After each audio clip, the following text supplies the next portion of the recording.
Russia and Putin in particular. I mean, we all know about the essay that he issued in July, where he made it very clear that he does not perceive Ukraine as a state, as a real. Our political correspondent Rob Powell joins me now. Rob, what have you heard?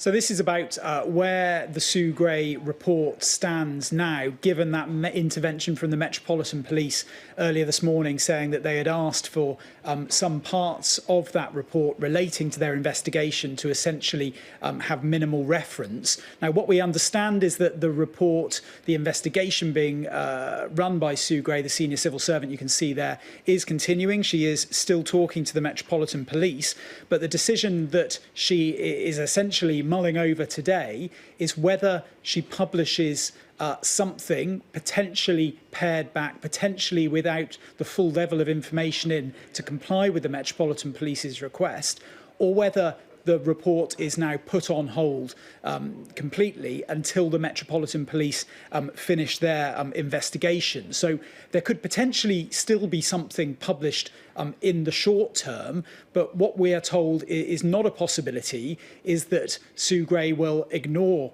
the Met. That won't happen. So she will be taking on board into consideration the Met's request to put minimal information in the report about the events they are looking into. What we don't yet know is whether she will come down on the side of saying, yes, I will publish now, but with not necessarily the full information in it, which of course would cause a political storm and accusations that people weren't being given the full picture, whether she will make that decision or whether she will decide actually it is better just to hold off, not publish anything yet, wait for the Met to finish their inquiries and then put the full thing out after the police have finished their report.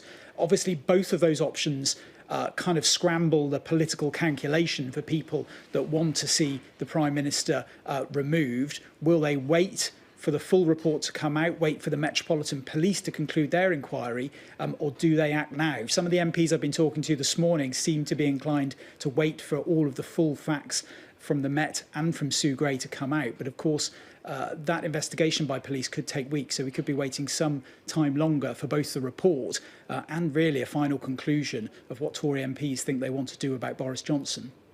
All right, Rob, thanks for that. Well, we've got a bit more breaking news to bring you. This comes out of one of France's biggest companies, Orange, which of course used to be called France Telecom until it renamed itself after the mobile operator that it bought. And it's that Christelle Heidemann has been named as the new chief executive of the company. She's 47 years old. She's currently running Schneider Electric, which is another big French manufacturer, actually the majority shareholder in this country of Aviva, the FTSE 100 software business. Christelle Heidemann will succeed Stéphane Richard, who you might recall was convicted last year for misuse of public funds. Orange, of course, majority owned by the French government. A big appointment there in one of France's largest companies and its first woman chief executive. Well, still to come here on Ian King Live. We'll have a look at how global markets are doing this Friday morning. Stay with us.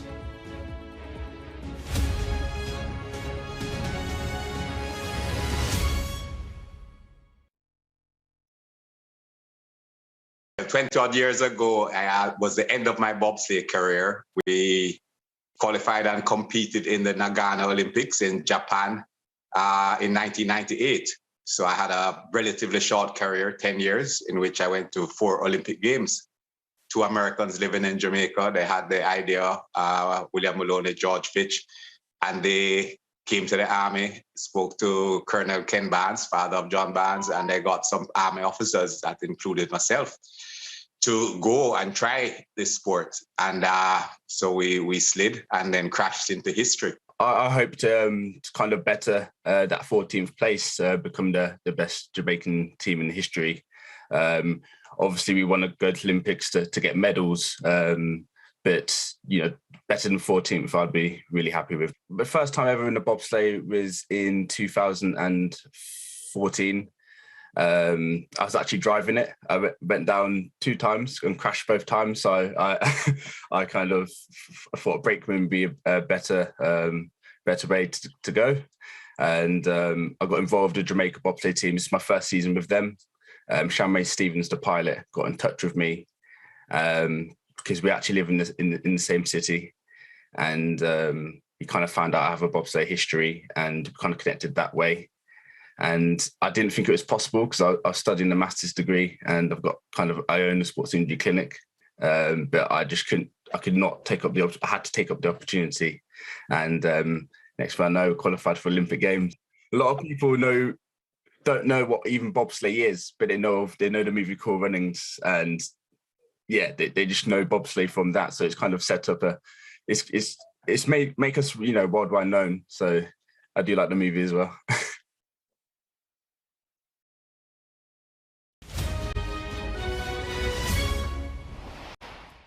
Well, another weak finish on Wall Street last night was followed by mixed trading overnight for stocks in the Asia-Pacific region. Hong Kong and Shanghai both fell by around 1% apiece, but the Nikkei 225 in Tokyo rallied by more than 2% to break a three-day losing streak. But the leading Japanese index has still just completed its worst weekly decline for 2 months. Well, in Europe, stocks are also going into the weekend on a downbeat note. Here's the current situation. All the main indices down by between 1 and 1.5%, even more than that in the case of the DAX in Germany right now. There are some positives, though. Talking points in Europe this morning include shares of H&M, the world's second largest fashion retailer. They're ahead by some 6.5% in Stockholm after the company reported better than expected quarterly profits. Well, here in London, the FTSE 100 is also in negative territory, currently off by just over 1%, some 89 points down. Financial stocks doing much of the damage there. But the biggest percentage fallers, well, two of them I can show you right now. Ocado off by nearly 6% right now. That's after it lost a court case in Germany over a patent dispute. The life company Phoenix Group, the owner, of course, of Standard Life, its shares currently nearly 4.5% lower. That is after its second largest shareholder, Aberdeen, offloaded a 4% stake this morning. There aren't too many gainers of interest to mention, but ITV is leading blue chip gainers. That's after it got support from one of the brokers. The shares are up currently 2%, I think, right now. Outside the FTSE, well, Dr. Martens, you might recall yesterday I mentioned that they were off some 14%. They've rallied 2% after that big sell-off yesterday. Well, the Lloyds insurer, Lancashire Holdings, its shares are currently ahead by some 2%. That's after it received a push from one of the brokers, but also in the mid-250, Oxford Biomedica. Shares down currently 5%. That's on news of an £80 million share issue that is going to finance the acquisition of a US business. On the foreign exchange markets right now, there's Lancashire Holding. Look at that, it's more or less unchanged now. It was up earlier, I promise you. On the FX markets, the US dollar remains pretty strong after the Federal Reserve's comments on Wednesday evening. Sterling obviously lower there, albeit not by very much. Very slightly lower there against the greenback. Sterling, meanwhile, very slightly ahead against the euro. Not much going on there by the look of things on the FX markets this morning. There's plenty going on, though, with the oil price, which I can tell you is continuing to flirt with the $90 a barrel level amid ongoing supply concerns. It looks set to finish higher for the 6th week in a row. It's currently 0.75% higher. Brent crude, look at that. It's just dipped below $90 a barrel. It's as near as, damn it, $90 a barrel right now. Well, joining me is the head of investment at Interactive Investor, Victoria Scaller. Victoria, welcome to you. A few interesting results out on continental Europe this morning, including H&M, which I mentioned there. I mean, obviously, people have been quite surprised at how well they've done. Yeah, we've seen some pretty impressive sales for H&M. Clearly, bricks and mortar retail has struggled significantly during the pandemic, but H&M has proved itself with its strong online offering, and overall sales appear to be picking up. So there does seem to be, despite Omicron and the other headwinds around tightening interest rates and higher inflation, a lot of optimism towards those stocks. And it really highlights the fact that this is a stock pickers market. It's about picking the winners from the losers rather than the indiscriminate gains that we've seen over the last 22 months. And we've also heard today, well, it was yesterday actually, but it's still being talked about a lot today. LVMH, France's biggest company, I mean, a luxury goods group with brands to die for. Again, doing pretty well this morning.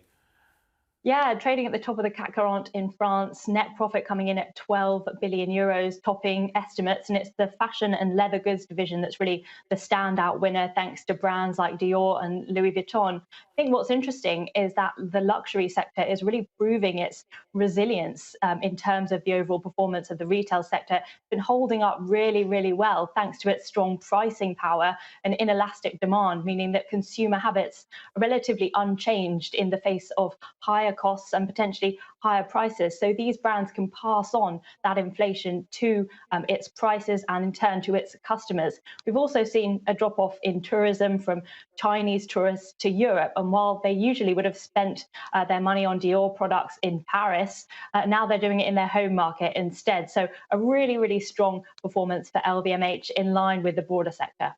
It's been very interesting, Victoria, hasn't it? If you look at a lot of these luxury brand owners that have been updating the market over the last fortnight, they've all done pretty well. Prada is another one, Richemont, the Swiss giant. And of course, actually, Diageo yesterday, you could add to that. I mean, we had Ivan Menezes on the show yesterday, the CEO, making this point. They've been able to push through price increases where necessary because consumers love these top-end brands so much.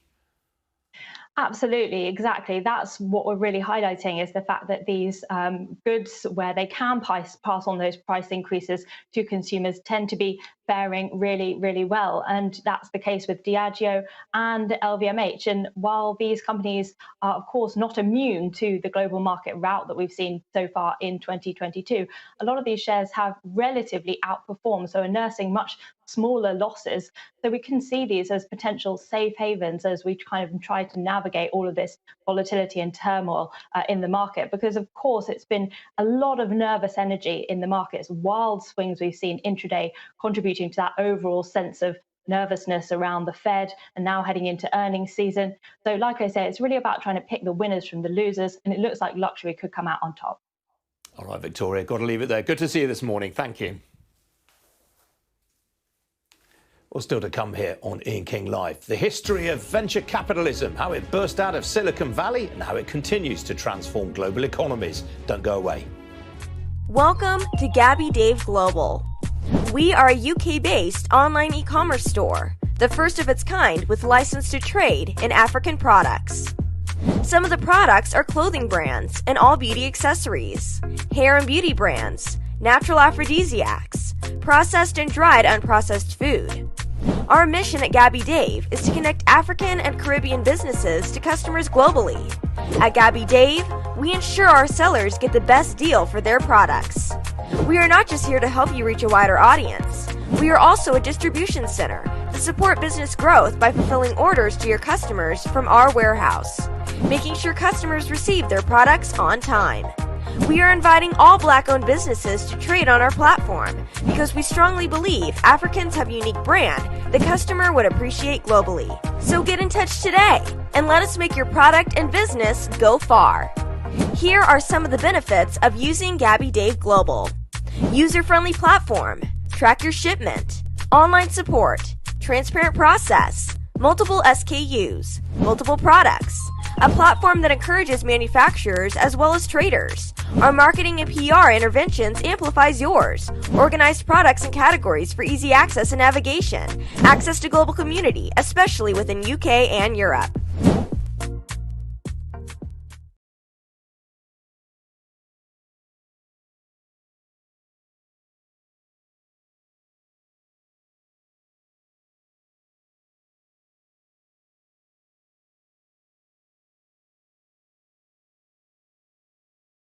Nigeria, Kenya, Uganda, and Tanzania. And the best part is, SendWave is absolutely commission-free.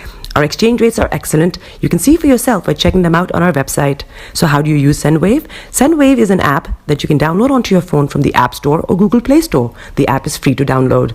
After downloading it, just open the app and enter your name, email, and phone number. That's it. You're good to go. Make sure you use the promo code SR. S for Star, R for Radio.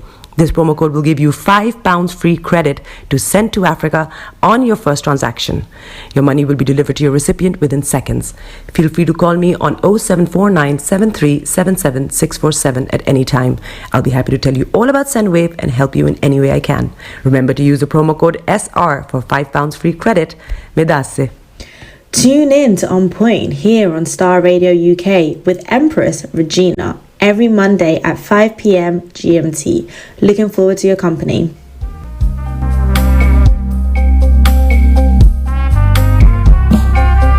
Are you looking for the fastest, reliable, and trustworthy door-to-door shipment company? Well, look no further. When was the last time your family received a shipment back in Ghana on time and in time? You are not sure? Well, Lamb Shippers, we pride ourselves with being the fastest, reliable, and trustworthy shippers you can use. You are assured of a prompt pickup anywhere in the UK by our personnel. They also make sure your items are well packaged to get to its destination in time. When it comes to door-to-door shipment, look no further. Well, Lamb Shippers, contact us on 07939009321 or 07498911820. Or you can visit our website www.welllamb.co.uk. You can also drop us a mail, info@welllamb@gmail.com. Well Lamb Shippers, fast, reliable, and trustworthy.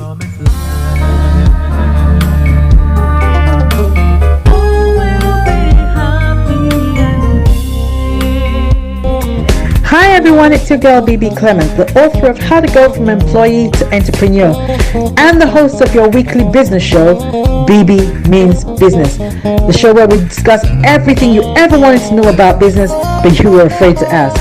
How do I start my business? How do I raise the finance? How do I grow my business? Where am I going to find my customers? Join me every Tuesday at 1:30 p.m. on Starr Radio UK to get all the information and tips that you need to become a successful entrepreneur and become financially free. Remember, don't let life dictate to you. Rather, put your signature on life.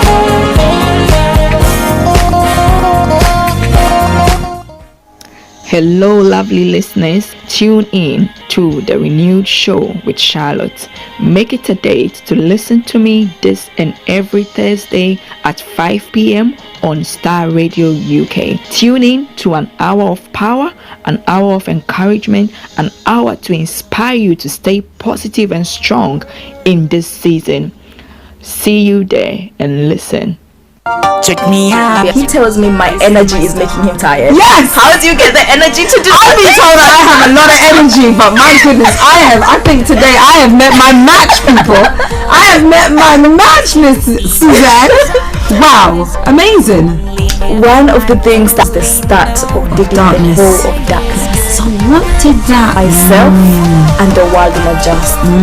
And 2019, forget the proverbial boardroom. Join me, Simone Frazier, on the CEO, the program that gives you the driving seat over your life. Every Tuesday, 8 p.m. only on Starr Radio.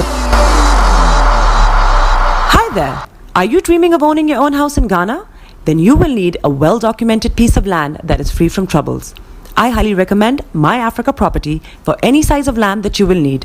With My Africa Property, lands are available in Pram, Sopoli, Tohenia, Ogome, Dodova, Winneba, and many other locations at affordable prices. These locations are about an hour away from the airport, only 35 minutes from the motorway, 10 minutes drive from Central University College, 10 minutes drive to the beach, and close to Pram Senior High School and Ghana Men's Soccer Center of Excellence. For more details, visit our website www.myafricaproperty.com or call our UK office on 0208 123 2523. For our US and Canada offices, call us on +1 585 184 994145. You can also email us at ghana@myafricaproperty.com. Getting onto the property ladder has never been easy until now. Join us this and every Thursday from 7 p.m. to 8:30 p.m. live on the Property Hour Show on Starr Radio UK, where we talk to mortgage brokers, property developers, estate agents, landlord, tenant, property consultants on how to invest or get into the property business and make money. You can't afford to miss this. The Property Hour Show is your best source into the property industry. Broadcasting worldwide, online 24/7. All around the world. In your car. At work. At home. On your smartphone. This is Starr Radio UK. Are you ready to turn it up? 10, 9, 8, 7, 6, 5, 4, 3, 2, 1. flying high. You know how I feel. Sun in the sky. You know how I feel. Breeze drifting on by. You know how I feel. It's a new dawn.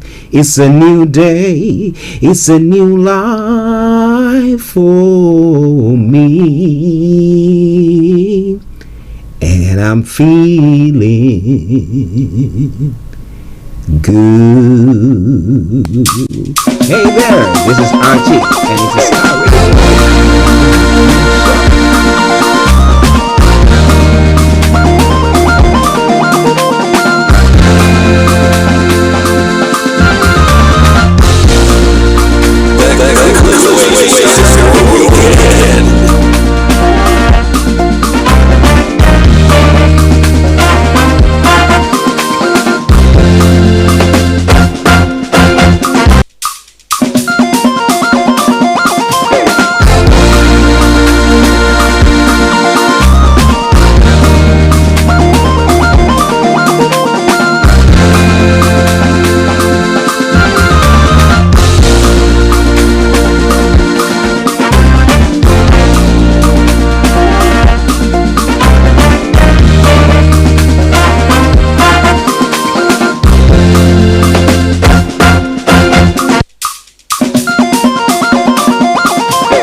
On mobile and soon on DAB.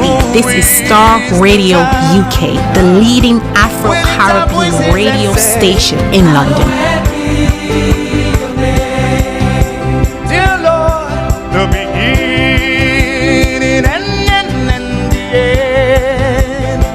We lift our voices and say, Hallowed be your name. With a grateful heart, come on, if you feel voice, say, Okay, hello everyone. Massive good morning, good afternoon, or good evening to you wherever you might be on planet Earth, and those of you on other planets as well.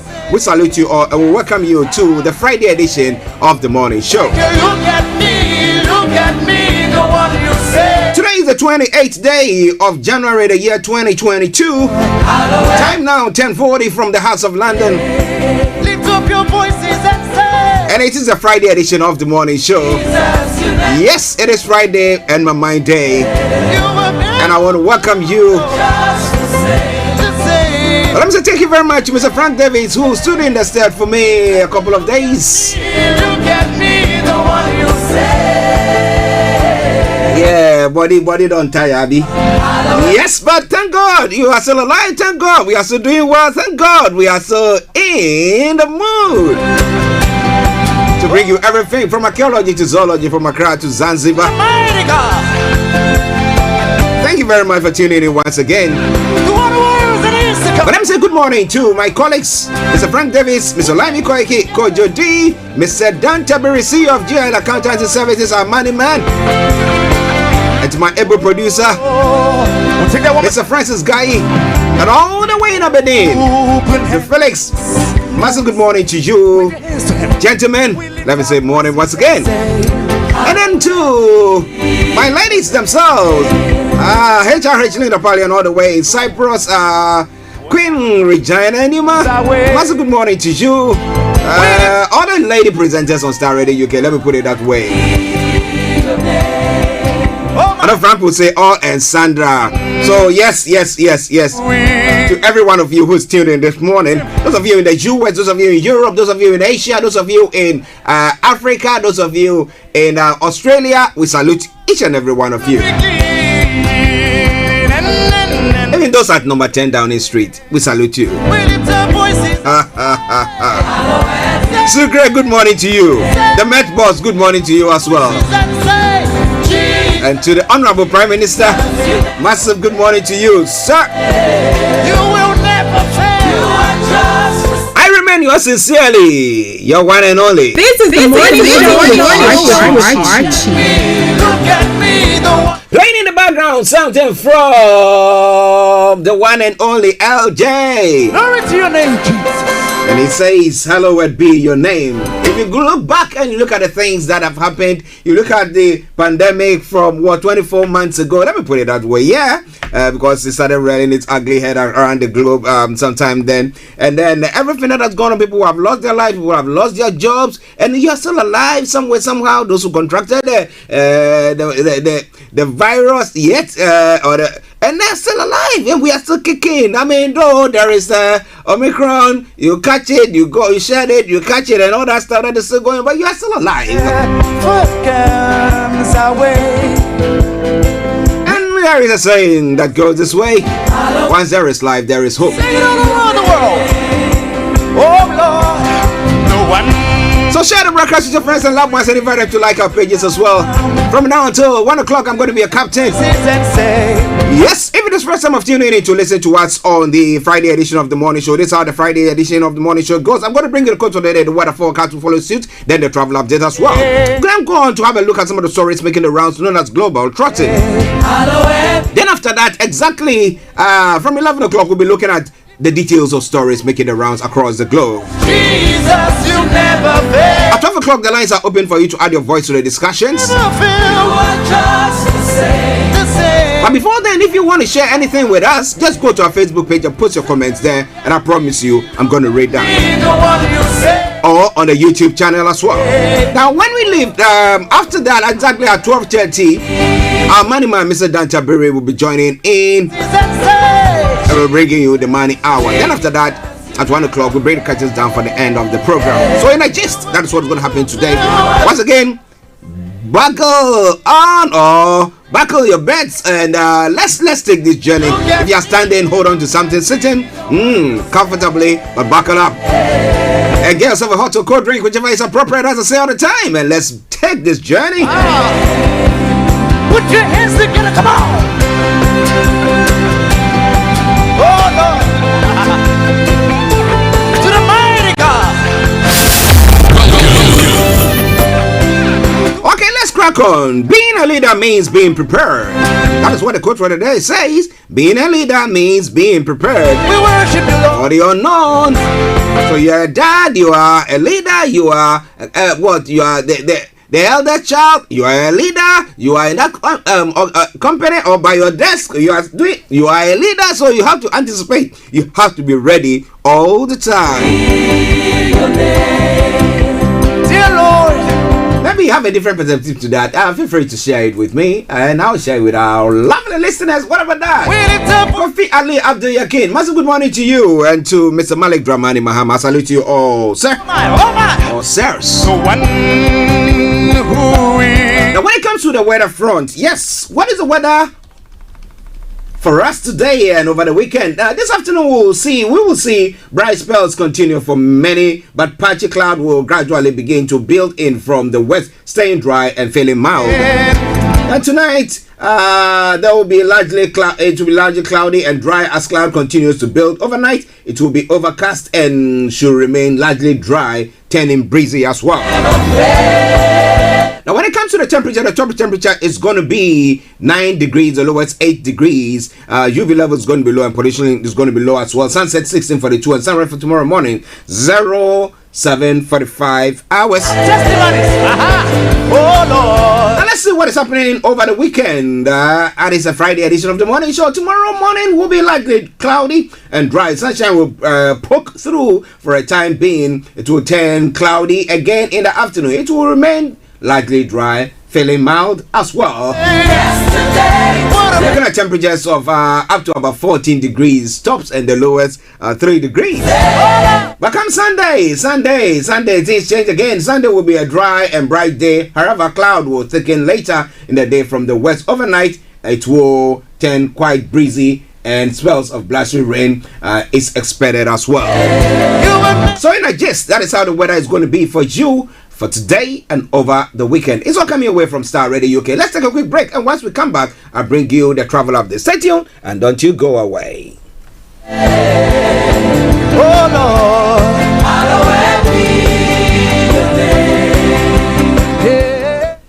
Tune in to On Point here on Starr Radio UK with Empress Regina every Monday at 5 p.m. GMT. Looking forward to your company. Check it out. Keep your eyes on the road. Keep your eyes on the road. This is Starr Radio UK. Okay, so keep your eyes on the roads, so keep you navigated. I promise I'll be on the Starr Radio UK travel update that comes to you every weekday from 10:40. It's now 10:47. So what is the travels like wherever you are? Well, let me tell you what is happening here in London first, and we'll go to other parts of the UK. Now, on the underground this morning, the Northern Line, Saturday 15th of January until mid-May, no service between Moorgate, Kennington due to major upgrade works. London buses route 733 will operate between Moorgate and over via Bank. But keep your eyes on the roads, and we'll keep you navigated. I promise, our bond. Now, as you know, Waterloo and City lines have got closures. That aside, all the underground lines have got good service. Now, on the DLR, the Dockland Light Railway, minor delays between Canning Town and Bank due to an to power supply failure. Good service on the rest of the line. On the London Overground as well, changes to Stratford to Richmond and Clapham Junction train times. On Friday, the 28th of January, the 0553, which is passed already. Okay, so let me take it there. 2159 train from Stratford to Richmond will terminate at Camden Town at 22:18, and the 23:17 train from Richmond to Willesden Junction will not run. So check before you leave. But it's all coming your way from Starr Radio UK, your favorite African and Caribbean radio station in London. Check it out. Keep your eyes on the road. Now, TFL Rail, London Tramlink are all in good service.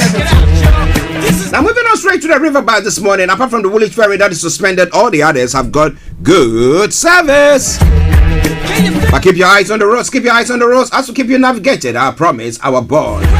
Now, moving on straight to the National Rail, Cross Country, First Transparent and Express, First Western Railway, Northern Rail, Scott Rail, South Eastern, Thames Link have all got special service. That aside, all the others, good service. Now, the final segment of the travel update that brings you to the major routes in London. 8316 has got closures, A4 closures, A40 closures, Central London Red Routes closures, North Circular A406 closures, South Circular A205 closures there as well. And that is why I come to say, well. Good morning, good afternoon, good evening, good dawn to you, wherever you might be on planet Earth. Enjoy your commute for today, but you know what? Continue to keep those eyes on the road.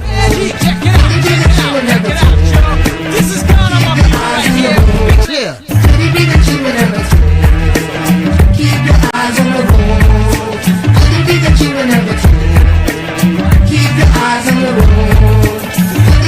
Welcome to Gabby Dave Global. We are a UK-based online e-commerce store, the first of its kind with license to trade in African products. Some of the products are clothing brands and all beauty accessories, hair and beauty brands, natural aphrodisiacs, processed and dried unprocessed food. Our mission at Gabby Dave is to connect African and Caribbean businesses to customers globally. At Gabby Dave, we ensure our sellers get the best deal for their products. We are not just here to help you reach a wider audience. We are also a distribution center to support business growth by fulfilling orders to your customers from our warehouse, making sure customers receive their products on time. We are inviting all Black-owned businesses to trade on our platform because we strongly believe Africans have a unique brand the customer would appreciate globally. So get in touch today and let us make your product and business go far. Here are some of the benefits of using Gabby Dave Global. User-friendly platform, track your shipment, online support, transparent process, multiple SKUs, multiple products, a platform that encourages manufacturers as well as traders. Our marketing and PR interventions amplifies yours. Organized products and categories for easy access and navigation. Access to global community, especially within UK and Europe.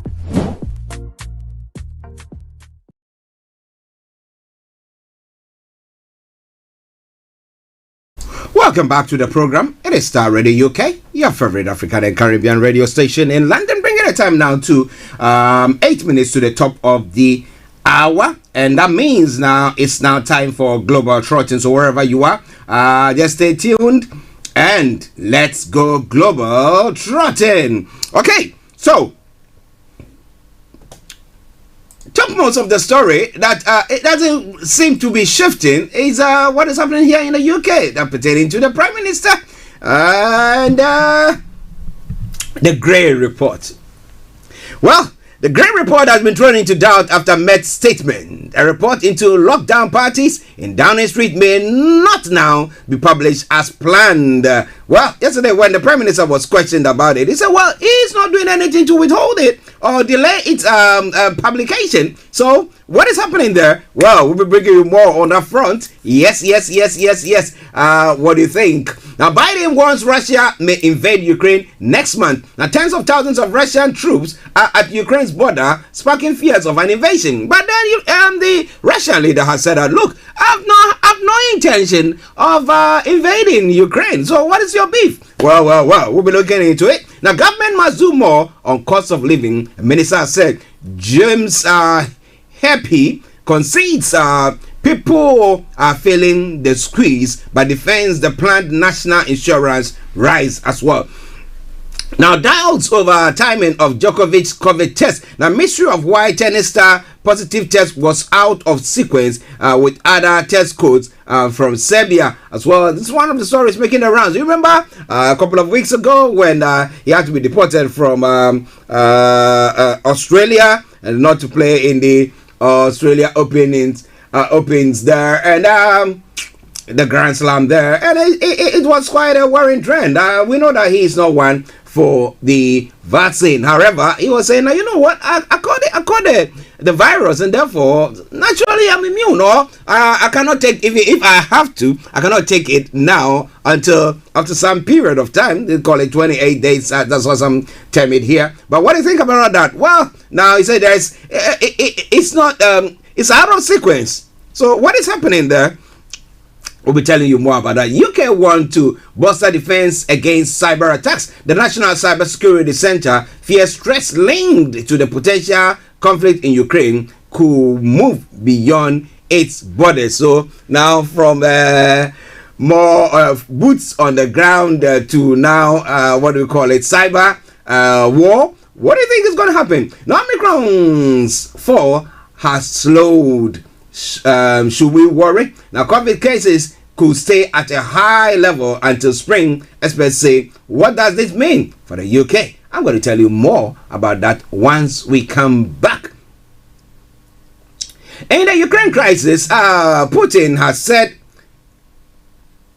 Putin's geopolitical jigsaw invasion of fear strategy, the Russian leader keeps everyone guessing on his real plans for Ukraine. I like people like that. You know, I don't like putting all my cards on the table. I like to keep some of my chest or close to my chest, and that's when boom, yes, the ace. You keep the ace and make sure that that is what you can use when everything or when everybody's thinking that they've been able to source you out. They're not, if not been able to source me out yet. Now, following Ukraine's bomb shelter map, people are anticipating that worse things are going to happen, and therefore they need to get that. But what do you think? It's all coming your way from Starr Radio UK.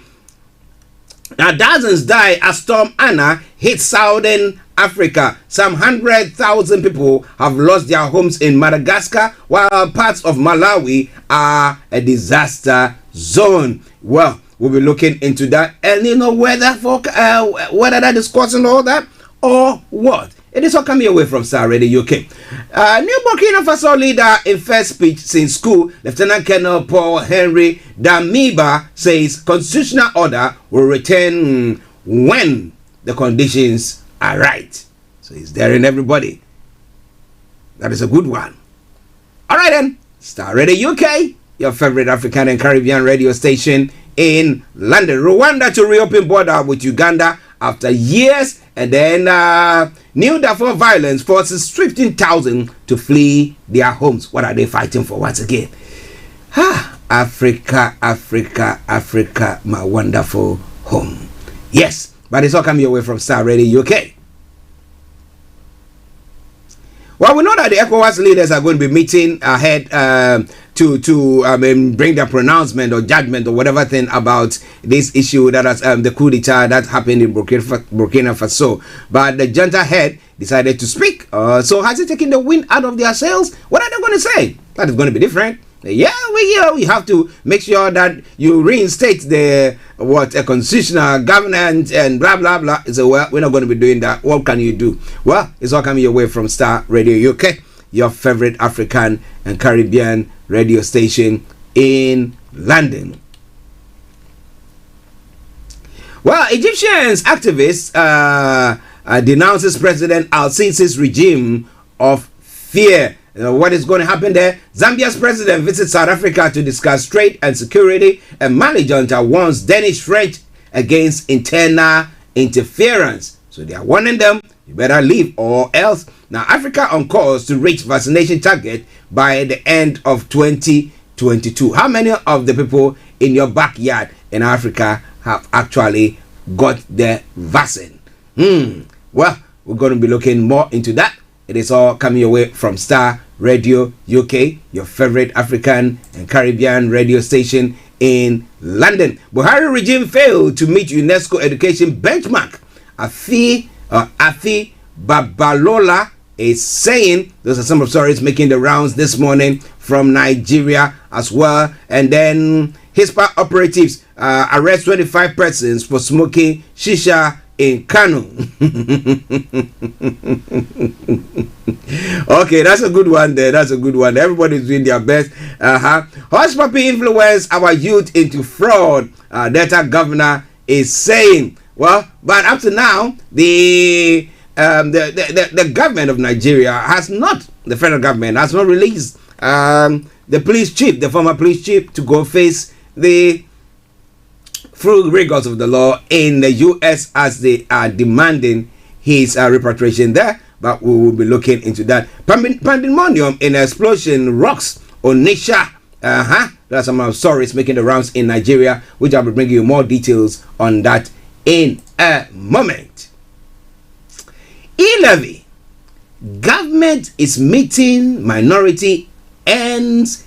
Government's meeting with minority ends inconclusively.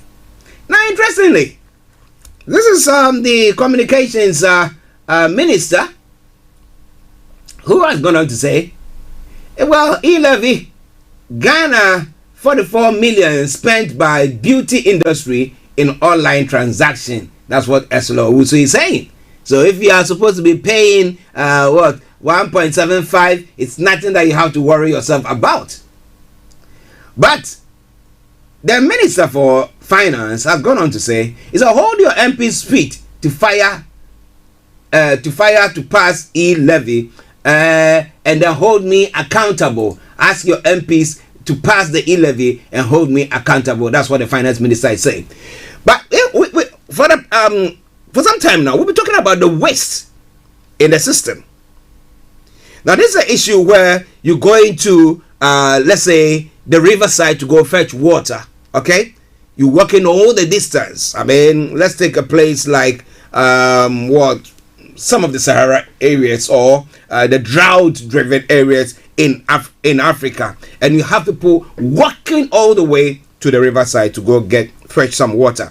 Now, meanwhile, while they are going, they have a basket for a bucket, or a bucket with a lot of holes because it's not been sealed or not been repaired for a long time there. And you go there and say, let's encourage our people, let's get to the riverside and let's go fetch the water and hold me accountable if we lose any of the water. That is exactly what is going on there. Now we have the Auditor General report that comes out every year, and you look at the expenditure or the losses that the country is seeing, and you ask yourself, what have they done about it? But now it is like the e-levy has become the panacea to all Ghana's problems, and they reckon that if that is done, Ghana will become heaven. Or the problems of Ghana will all be over. Spiritually, will be elevated. We'll get the best roads. What is the total sum? It's not up to 8 billion. What is the budget? What is the excess budget that has been? So I think that, I'm not sure what government is saying. They have to come again and prove that in the past, whatever things, expenditures that have been done, wastage that have gone down the drain, they will see to sort that out. Let there be some action. And once we see that, when they are asked to push or fire their MPs to go on to pass this e-levy, that would be. But interestingly, the Speaker of Parliament, he has to go to Dubai once again for medical treatment. Okay? So, what time? And I think he's due back about the 4th of March. So, what time are they going to be able to pass this? Are they going to wait for him to come? So, if he's not there, his deputies, one of them, will have to take the helm. So, if Joe Wise takes it or the other one takes it, what happens there? They cannot form a majority. So, what is going to happen? We'll be watching all those things very, very closely. But don't you go away. We're going to take a musical break, and once we come back, we go into the details of the stories making the rounds this morning or today across the globe. It is Starr Radio UK. It is your favorite African and Caribbean radio station in London. This is All Right from Akase Brimpong. Enjoy it.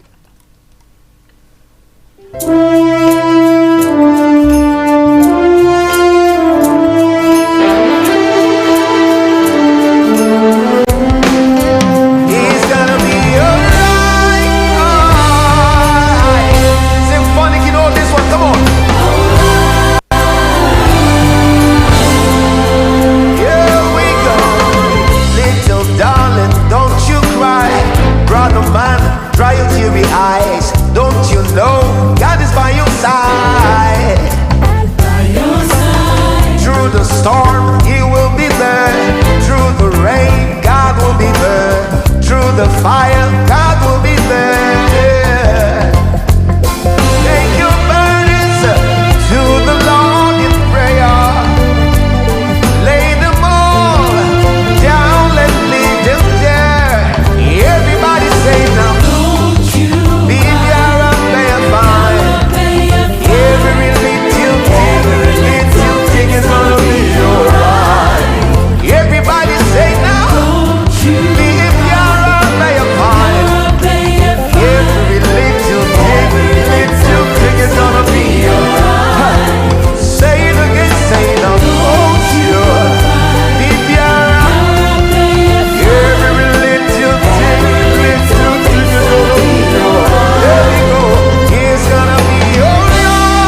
from SendWave. SendWave is a money transfer app that is used by people all over the world to send money to their loved ones in Africa.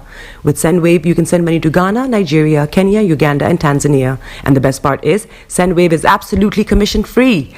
Our exchange rates are excellent. You can see for yourself by checking them out on our website. So how do you use SendWave? SendWave is an app that you can download onto your phone from the App Store or Google Play Store. The app is free to download. After downloading it, just open the app and enter your name, email, and phone number. That's it. You're good to go. Make sure you use the promo code SR. S for Star, R for Radio. This promo code will give you £5 free credit to send to Africa on your first transaction. Your money will be delivered to your recipient within seconds. Feel free to call me on 0749 7377 647 at any time. I'll be happy to tell you all about SendWave and help you in any way I can. Remember to use the promo code SR for £5 free credit. Medasse. Tune in to On Point here on Star Radio UK with Empress Regina every Monday at 5 p.m. GMT. Looking forward to your company.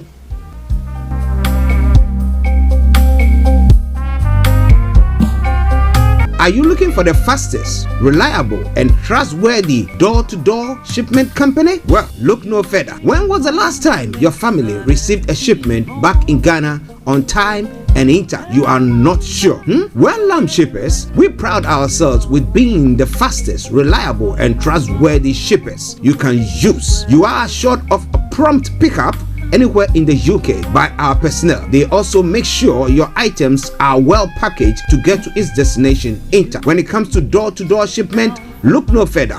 Well, Lamb Shippers, contact us on 07939009321 or 07498911820. Or you can visit our website www.welllamp.co.uk. You can also drop us a mail, info@welllamp@gmail.com. Well Lamp Shippers, fast, reliable, and trustworthy.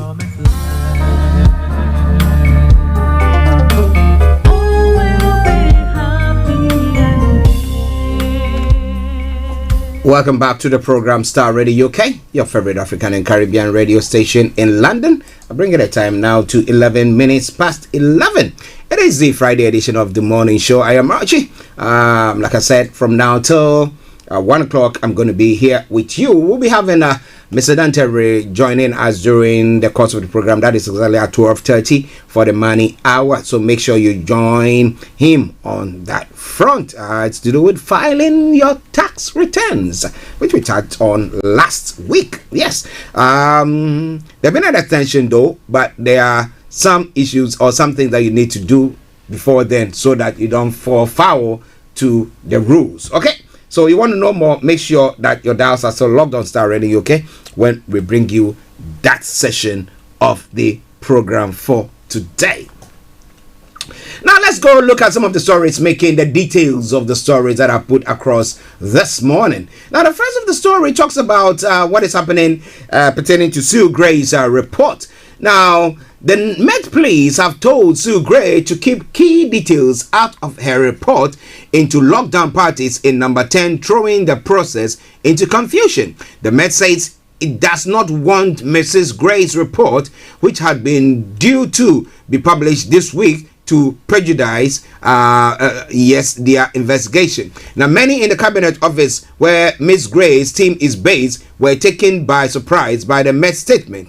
There are now doubts about whether her report can be published as planned. Now, Ms. Gray was due to hand the report to Downing Street earlier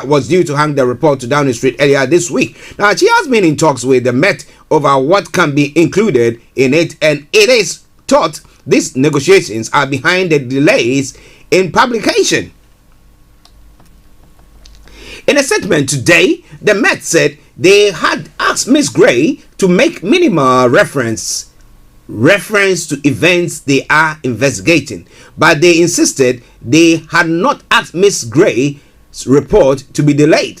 The force added it had not requested any limitations on what her report says about gatherings that are not being investigated by its officers. Now, Met Commissioner Cressida Dick announced on Tuesday the force had launched its own inquiry after being handed information by Ms. Gray. It has not specified how many of the gatherings covered in Ms. Gray's inquiry inquiry it has decided to investigate. There have been media reports of 17 gatherings in government buildings while COVID restrictions were in places, but Ms. Gray has not said how many of those are being investigated. However, it has been confirmed that the events she's looking into include Bring Your Own Booze Drinks events in the number 10 Garden in May 2020, attended by Boris Johnson, and a staff gathering to celebrate the Prime Minister's birthday in June 2020. Mr. Johnson's spokesman has said the Prime Minister did not believe he had broken COVID laws. He had expected the Sue Gray report to be published earlier this week. The Met announcing its own investigation through a spanner in the works, which is still being dealt with. Now, for the past few days, we've known Ms. Gray was talking to the Met and government lawyers about what could and couldn't be published. Now, Ms. Gray wanted to send a copy of the report to number 10, which could be published in full. That was the intention this morning. Now, but the police statement appears to have thrown the process into chaos, and many in the cabinet office did not know it was coming and are working out the implication. Now, on Thursday, Mr. Johnson insisted Ms. Gray's report will be published in full, although he did not say when it was expected to be published. Now, Labour is demanding that Ms. Gray's entire report, including the names of those attending and organizing Downing Street gatherings, be released. Now, after the Met statement, Shadow Chancellor Rachel Reeves said Ms. Gray's report needs to be published in full, as the Prime Minister has said it will be. Now, some Conservative MPs have demanded Mr. Johnson resign after weeks of reports of allegedly rule-breaking events in number 10 during lockdown. But many others say they are waiting for the Gray report before deciding whether to submit letters of no confidence in him. At least 54 Tory MPs must write to Sir Graham Brady, chairman of the Backbench 1922 committee, to set up a vote on the Prime Minister's future. But I don't think it's something that's going to be happening with this delay to Sue Gray's report. I'm of the view that, well, it is just a matter of is it going to be wishy-washy? No. Would the police now come out to say, well, maybe we don't have enough evidence to prosecute? What is going to happen there? What do you think? Well, it's all coming away from Starr Radio UK, your favorite African and Caribbean radio station in London. Still in the UK. Well, as I said earlier on, this afternoon we'll be having a repeat broadcast of what Mr. Dan Tabiri spoke about, because millions are yet to file tax returns as scammers circle. Okay. Now, more than 3 million people have yet to file their self-assessment tax return just days before an albeit less stringent deadline of the 31st January. Now, HM Revenue and Customs said the 3.5 million people were still to file, accounting for 29% of those who are in the self-assessment system. The tax authority will not fine those who are up to a month late. Now, campaigners have also warned taxpayers that fraudsters are using the deadline as a smokescreen to steal money. So you want to know more, you want to know what to do, we're going to put in all those contact details there. Once we have Mr. Dan Taburi, CEO of GIL Accountancy Services, with us, he'll be telling you more about that so that you know exactly what to do, so you don't find yourself being scammed by the scammers, and again, don't fall short of not being able to file your tax return and get the penalty that will be due. Well, but it's all coming away from Starr Radio UK. Some of the stories making the rounds here in the UK. Okay, now moving on straight to some other stories making the rounds.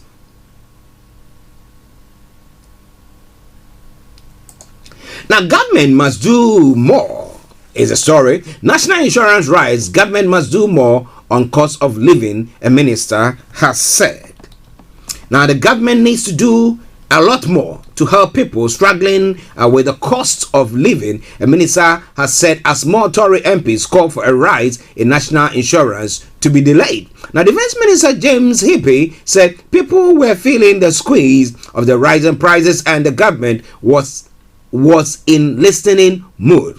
But he said the tax hike to fund health and social care was right. Number 10 says there are no plans to scrap the rise which is due in April. Now, when asked about the increase on Thursday, Prime Minister Boris Johnson said, we have to fund the COVID backlog, we have to fix social care. But Conservative MP Rob Halfon, chair of the Commons Education Select Committee, said the funds should be raised through other means, telling the government to go back to the drawing board. Now, and senior backbench MP Robert Jenrick and Mel Stride called for the increase to be delayed. Mr. Jenrick saying 2022 will be exceptionally hard for families. Now, under the plans, employees, employers, and the self-employed will all pay 1.25p more in the pound for national insurance from April 2022 for a year, after which the extra tax will be collected as a new health and social care levy. The increase will see an employee on 20,000 a year pay an extra £130 in tax. Someone on 50,000 will pay £505 more. Now, people earning less than 9,564 a year or £797 a month do not have to pay national insurance and will not pay the new levy. That's how the story goes. And therefore, as I've said, make sure your dials are so logged on once we have Mr. Dantabiri, CEO of GIL Accountancy Services, joining us this afternoon on the Money Hour. Now, interestingly, an ex-Met police officer has been charged with rape.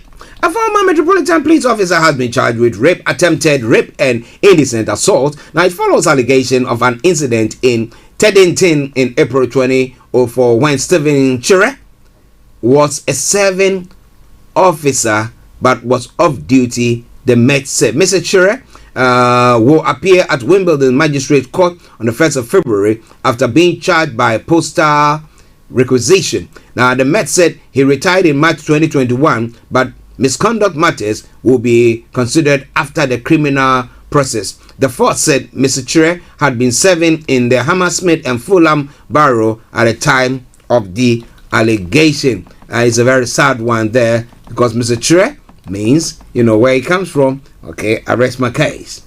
Okay, arrest my case. It's all coming your way from Starr Radio UK, your favorite African and Caribbean radio station in London. Bringing the time now to 11:21.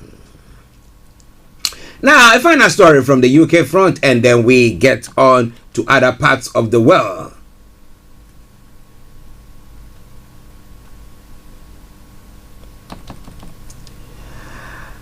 In Suffolk, the police have apologized after several cars damaged by Stinger. You know the Stinger? The police have apologized after cars were damaged with a Stinger it was using to try to intercept a suspect vehicle.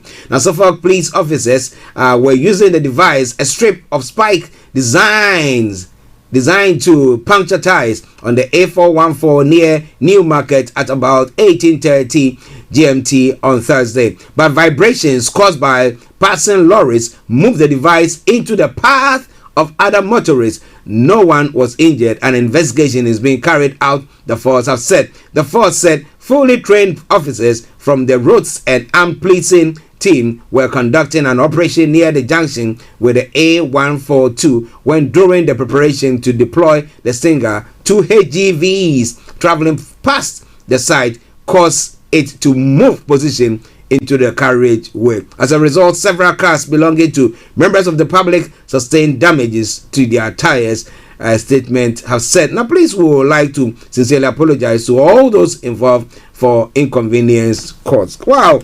So can you just imagine you are just traveling on that road and then All your 4 ties. Psh. Whoa, gosh.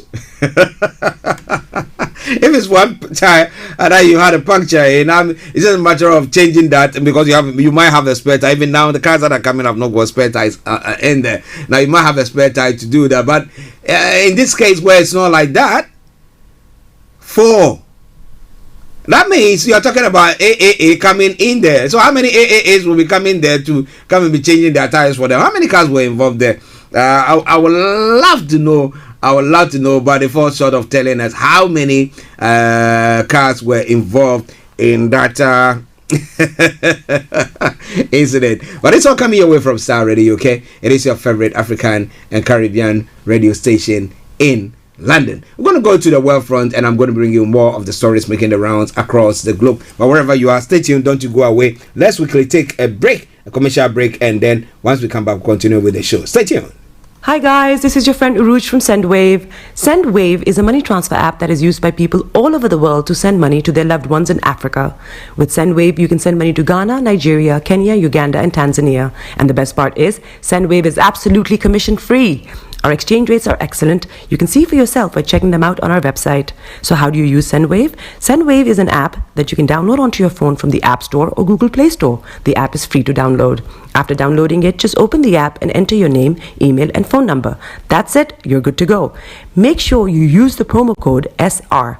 S for Star, R for Radio. This promo code will give you £5 free credit to send to Africa on your first transaction. Your money will be delivered to your recipient within seconds. Feel free to call me on 0749 7377 647 at any time. I'll be happy to tell you all about SendWave and help you in any way I can. Remember to use the promo code SR for £5 free credit. Medasse. Tune in to On Point here on Starr Radio UK with Empress Regina every Monday at 5 p.m. GMT. Looking forward to your company.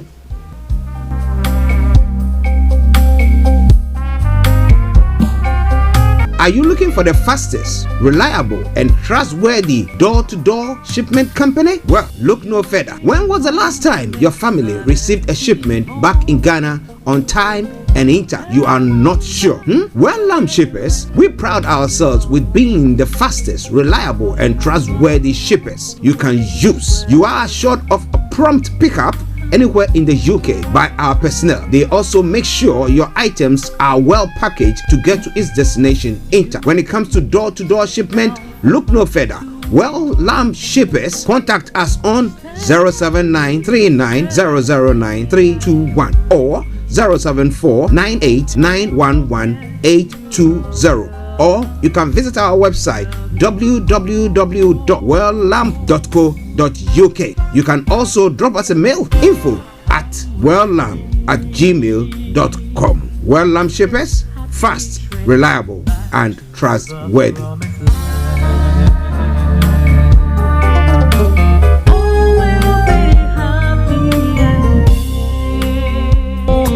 Hi everyone, it's your girl BB Clement, the author of How to Go From Employee to Entrepreneur and the host of your weekly business show, BB Means Business, the show where we discuss everything you ever wanted to know about business but you were afraid to ask. How do I start my business? How do I raise the finance? How do I grow my business? Where am I going to find my customers? Join me every Tuesday at 1:30 p.m. on Starr Radio UK to get all the information and tips that you need to become a successful entrepreneur and become financially free. Remember, don't let life dictate to you. Rather, put your signature on life.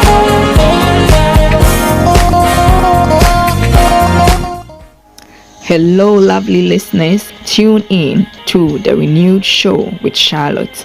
Make it a date to listen to me this and every Thursday at 5 p.m. on Starr Radio UK. Tune in to an hour of power, an hour of encouragement, an hour to inspire you to stay positive and strong in this season. See you there and listen.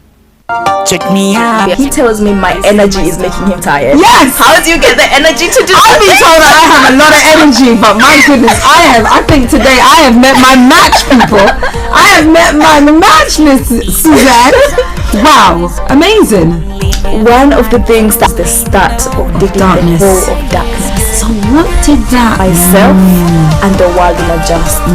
And 2019, Forget the proverbial boardroom. Join me, Simone Frazier, on the CEO, the program that gives you the driving seat over your life. Every Tuesday, 8 p.m. only on Starr Radio. Welcome back to the program. It is Starr Radio UK, your favorite African and Caribbean radio station in London, bringing the time now to exactly 11:28. Yes, it is a Friday edition of the morning show. I am Archie. Yes. Okay, so let's go on. Let's look at some of the stories making the rounds in other parts of the world. Yeah, so the story behind the picture, okay, a lone survivor, John Esteban Montoya's younger sister, was among dozens who lost their lives on the migrant boat tragedy. Now he managed to climb onto the back, the underneath the boat. Okay, so when it capsized, he managed to climb to the back because it capsized and it sat at the back. I don't know what they call that. Who are the experts? Yes, so he sat at the back of the boat that's underneath, that is turned upside down. Yeah, so that's how he managed to survive the cold water at a time. But it's quite worrying. Migrant issue, and then we have the what do you call it? The FIFA boss saying that, well, you know, if we conduct World Cups every 2 years instead of the 4 years, it will stop the migrant crisis. He's talking about people crossing the Mediterranean. And I was asking myself, on which planet does he? He's saying that people have misconstrued what he was saying. But the question is, how can that help? Is it that it will always be held in Africa and therefore it will bring job opportunities for people to do? Then after that, 2 years where preparations are going on or job opportunities are going on, then what next? Now we have it in where it's going to be happening this year, and we're talking about the fact that the abuses, the human abuses that have gone on in that part of the world. So what is he actually talking about there when he talks about the fact that if the World Cup is held every 2 years, it will curb the influx of migrants who cross the Mediterranean, and we have those who are crossing the seas in the US to cross to in America, South America, to get to the US. I mean, you look at all those things, and at times I think some of our leaders are out of touch. I remember back in the day when we were in the Institute of Journalism, one of our lectures, he would say, if you don't have anything to say, then we all say, don't say it here. So I think that would have been better for him, but well, he decided to make that statement. But that's one of the story that is making the rounds. Well, still in the U.S., the woman in the running for the U.S. Supreme Court, a Washington, D.C. federal, U.S. President Joe Biden has affirmed that he will appoint a black woman to the top U.S. court for the first time in history. The eventual nominee will take up a seat to be vacated by Liberal Justice Stephen Breyer, who will retire in June. Appearing with Mr. Breyer on Thursday, Mr. Biden promised a replacement with the experience and integrity needed for the role. He said he will announce his pick by the end of February. 3 judges are considered top contenders. Now, the first one is Ketanji Brown Jackson, 51, is widely believed to be the top contender to replace Justice Breyer. Now, born in Washington, D.C. and raised in Miami, Ms. Jackson currently serves on the influential U.S. Court of Appeals for the D.C. Circuit. Now, 3 current justices previously served on the court. The presidents are not kings, she wrote in a 2019 ruling compelling a former aide to President Trump to testify in the Russia meddling probe. Now, they do not have subjects bound for loyalty or blood, whose destiny they are entitled to control. The jurist has 2 degrees from Harvard University, which she attended as an undergraduate, and as a law student once serving as editor of the Harvard Law Review. Now, it goes on further to say, during the time at Harvard, she led protests against students who draped a Confederate flag from his dorm window. Now, her parents are both graduates of historical black colleges who began their careers as teachers. Now, Ms. Jackson also clerked for 3 federal judges in the past, most notably Justice Breyer himself from 1999 to 2000. Okay, so a year she did that. Wow, interesting. And that's studying the one that you're going to replace. That is not bad. In January 2021, she was among President Biden's very first judicial picks to fill the court seat vacated by his current Attorney General Merrick Garland. At that confirmation hearing, former House Speaker and ex-Republican Vice President candidate Paul Ryan introduced her. Mr. Ryan is a relative by marriage. Our politics may differ, but my praise for Ketanji's intellect, for her character, for her integrity is unequivocal, he said. Now, Miss Jackson's husband is a surgeon and she has 2 children. Well, she's got all, the pecs. So if she's selected, I think she'll be a good one to replace Justice Breyer. The other one is J. Mitchell Childs. Okay, and she's also 55. And then so those are, and then the last one is Leondra Kruger, who's 45, in her 8th year on the California Supreme Court. Now, so who would you prefer? Well, I'll try to see whether next week I'll bring you the other pegs of the other candidates for that position. But this all coming away from Starr Radio UK. Do you think that maybe that will push more confidence in the black, or when it comes to the Supreme Court of the U.S., the U.S. Supreme Court, would that bring about any difference? Because we have the liberals there, and we have those who are the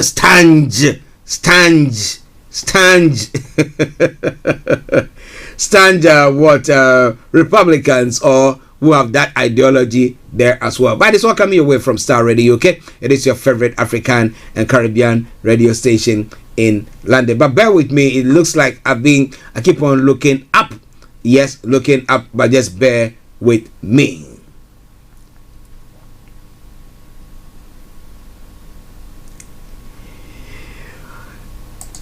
Last night, I managed to come by this story. I was reading it. I was like, oh gosh. Well, a race against time is underway for the U.S. Navy to reach one of its downed fighter jets before the Chinese get there first. The story says that the 100 million or 74 million pounds F-35C plane came down in the South China Sea after what the Navy described as a mishap during takeoff from the USS Carl Vinson. The jet is the Navy's newest and crammed with classified equipment. As it is in international waters, it is technically a fair game. Anybody who gets there will have the chance to actually have whatever it takes.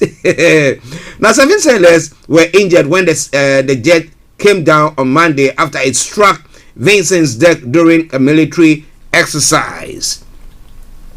It's now lying on the ocean bed, but what happens next is a mystery. The Navy will not confirm where it came down or how long it will take to retrieve it. Now, China claims almost the entire South China Sea and has increasingly taken steps to assert that claim in recent years, refusing to recognize a 2016 International Tribunal ruling saying it had no legal basis. But the story says on Thursday, Chinese Foreign Ministry spokesman Zhao Lijian denied Beijing was after the stricken F-35C. We have no interest in their aircraft, he said at a briefing. Now, still, U.S. national security experts say Chinese military will be very keen to get to the jet. A U.S. salvage vessel looks to be at least 10 days away from the crash site. That's too late, says defense consultant Abby Austin, because the black box battery will die before then, making it harder to locate the aircraft. It's virtually important that U.S. gets this black. My apologies. This back, she says, the F-35 is basically like a flying computer. It is designed to link up other assets, what the Air Force calls linking sensor to shooters. So what do you think is going to happen? The Chinese have said that we don't have any interest in going there to go get it. So maybe even they might just go spy on it and then leave it. But it's going to take about 10 days for a U.S. ship that has the capability of maybe trying to salvage it to get to that destination. And they are saying that that is quite a long time. And as they said, the black box, the battery in the black box could have gone off. But were lives, lost? There could be injuries, but what happened to the pilot? Did he manage to eject? Well, it is all coming your way from Starr Radio UK, your favorite African and Caribbean radio station in London. 11:39 the time.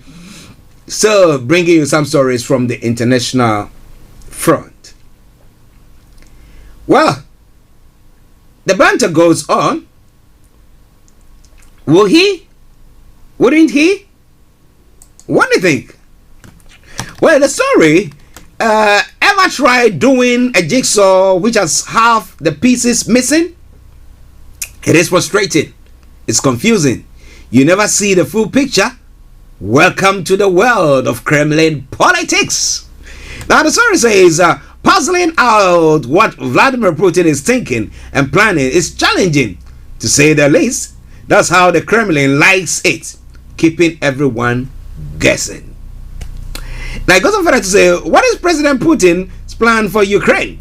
If Moscow is Moscow preparing a full-scale invasion, a more limited operation, or is a cyber rattling simply brinkmanship, coercive diplomacy at its most coercive?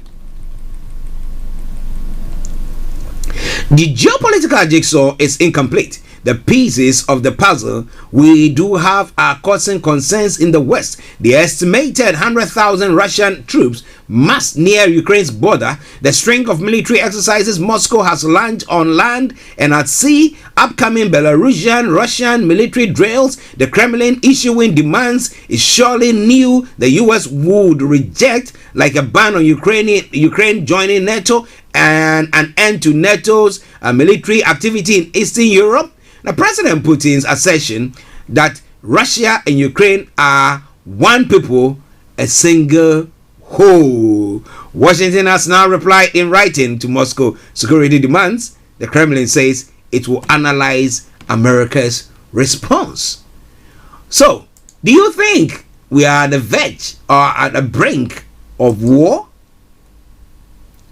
Well, US President Joe Biden has warned there is distinct possibility Russia might invade Ukraine next month, the White House has said. And Russia, meanwhile, says it sees little ground for optimism in resolving the crisis after the US rejected Russia's main demands. The buildup of tens of thousands of Russian troops on Ukraine borders in the recent weeks had stoked fears of an invasion. Now, Russia denies its planning on attack. The U.S. president made the comment in a telephone conversation with the Ukrainian president Volodymyr Zelensky on Thursday. Now, President Biden said there is a distant possibility that the Russians could invade Ukraine in February. Now, White House National Security Council spokesperson Emily Horn has said. Now, he said this publicly, and we have been warning about this for months. Now, during their talk, President Biden reaffirmed the readiness of the United States along with its allies and partners to respond decisively if Russia further invades Ukraine, a White House statement has said. Now, Mr. Zelensky said they discussed recent diplomatic efforts on de-escalating and agreed on joint actions for the future. Axios, citing unnamed sources, suggested the two disagreed on how imminent the threat was. Now, some military experts suggest Russia may be waiting for the ground in Ukraine to freeze so they can move in heavy equipment. Do you think that is what is going to happen? Well, it's all coming your way from Starr Radio UK. It is your favorite African and Caribbean radio station in London. Another important phone call will take place on Friday, that's today, when French President Emmanuel Macron speaks directly with Russia's Vladimir Putin. Will he hearken to him? Or will he call him a small boy? What do you think? It's all Starr Radio UK. Alright, now let's move on to some other parts of the world and look at some of the stories making the rounds there as well. Now, Jordan says it killed 27 drug smugglers from Syria. And it's quite a worrying one. How did you know they are drug smugglers? The Jordanian army says it has killed 27 drug smugglers who attempted to cross into Kingdom from Syria under the cover of heavy snow. The smugglers were backed by armed groups, a statement said, adding that some fled back to Syrian territory. Troops found large quantities of narcotics where the clashes happened. The Syrian Observatory for Human Rights said its sources had reported clashes between Jordanian border guards and drug smugglers on Tuesday night. They took place in the southern countryside of Suida province near the border village of Kebet, Awad and Al Mughayir, according to the UK-based monitoring group. The Jordanian army vowed to strike with an iron fist at any smuggling or infiltration that threatened national security. It said troops had applied new rules of engagement that were introduced after an army officer was killed in a shootout with smugglers on the border with Syria earlier this month. The new rules were also said to reflect growing concerns about the recent surge in the smuggling of drugs from Syria, mostly amphetamine tablets bearing the Captagon logo. Well, somebody say they are copying what the Filipino leader is doing. Duterte goes on his path and does whatever he wants there. But what do you think of that? It is all coming away from Starr Radio UK, your favorite African and Caribbean radio station in London. Well, the world cannot be quiet. It will not be a happy place if we don't have the North Koreans also flexing their muscles. Now, North Korea missile tests. What does Kim Jong-un want now? Pyongyang has conducted the 6 missile tests so far this year. But the question is, what do they want? What is he looking for? It is very different from August 2017 when Japan awoke to the sound of air raid sirens without warning. North Korea had fired an intercontinental ballistic missile over the top of Japan into the Pacific Ocean. It was an audacious act.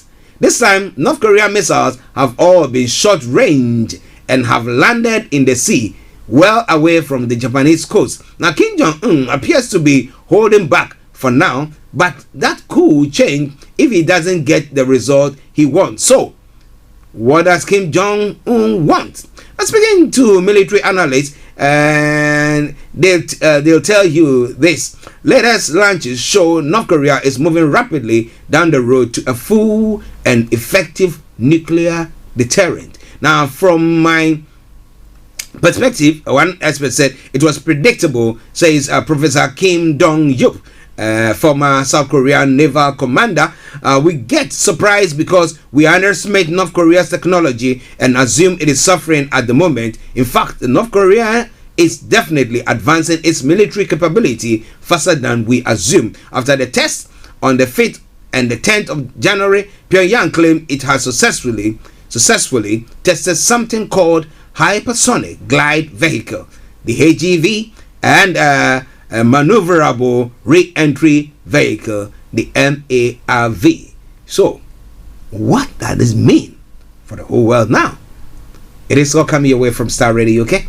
It is your favorite African and Caribbean radio station in London. Okay, I wanted to touch on one story from that part of the world before we move on from there, but it looks to okay, let's touch on the Beijing Olympics that is going to be taking Winter Olympics that's supposed to be taking place next month. Winter Olympics is a huge marketing opportunity for sponsors, a showcase for brands. However, Beijing 2022 is also causing a huge headache for the 13 official corporate partners of the Games. Now, stuck in the middle of a diplomatic spat between the US and China, many are choosing to stay silent. The US, UK, Australia, and Canada are among the countries making a diplomatic boycott of the Games, although the athletes will still participate. Now, those countries' government have criticized China for alleged human rights violations against its minority Uyghur population and its action in Tibet and Hong Kong.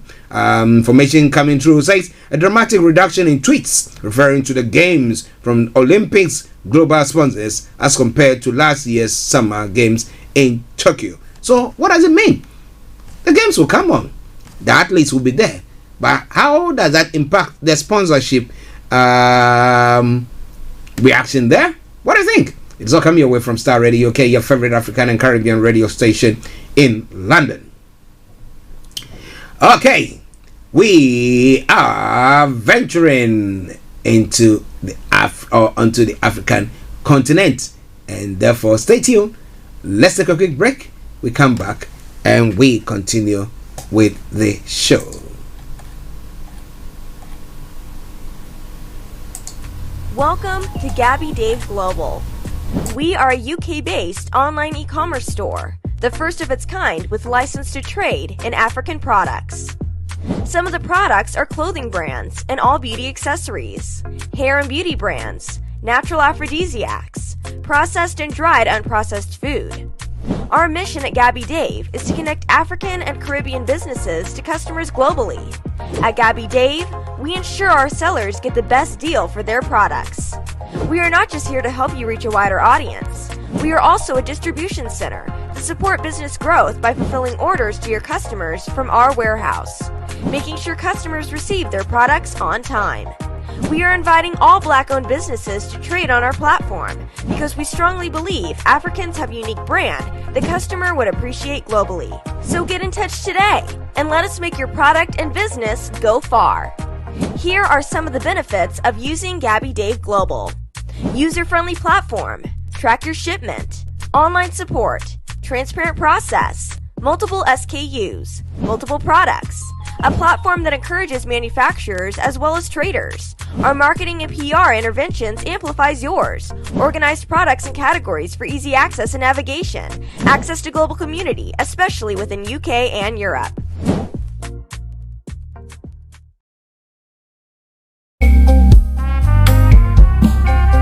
Are you looking for the fastest, reliable, and trustworthy door-to-door shipment company? Well, look no further. When was the last time your family received a shipment back in Ghana on time and in time? You are not sure? Well, Lamb Shippers, we pride ourselves with being the fastest, reliable, and trustworthy shippers you can use. You are assured of a prompt pickup anywhere in the UK by our personnel. They also make sure your items are well packaged to get to its destination in time. When it comes to door-to-door shipment, look no further. Well, Lamb Shippers, contact us on 07939009321 or 07498911820. Or you can visit our website www.welllamp.co.uk. You can also drop us a mail, info@welllamp@gmail.com. Well Lamp Shippers, fast, reliable, and trustworthy.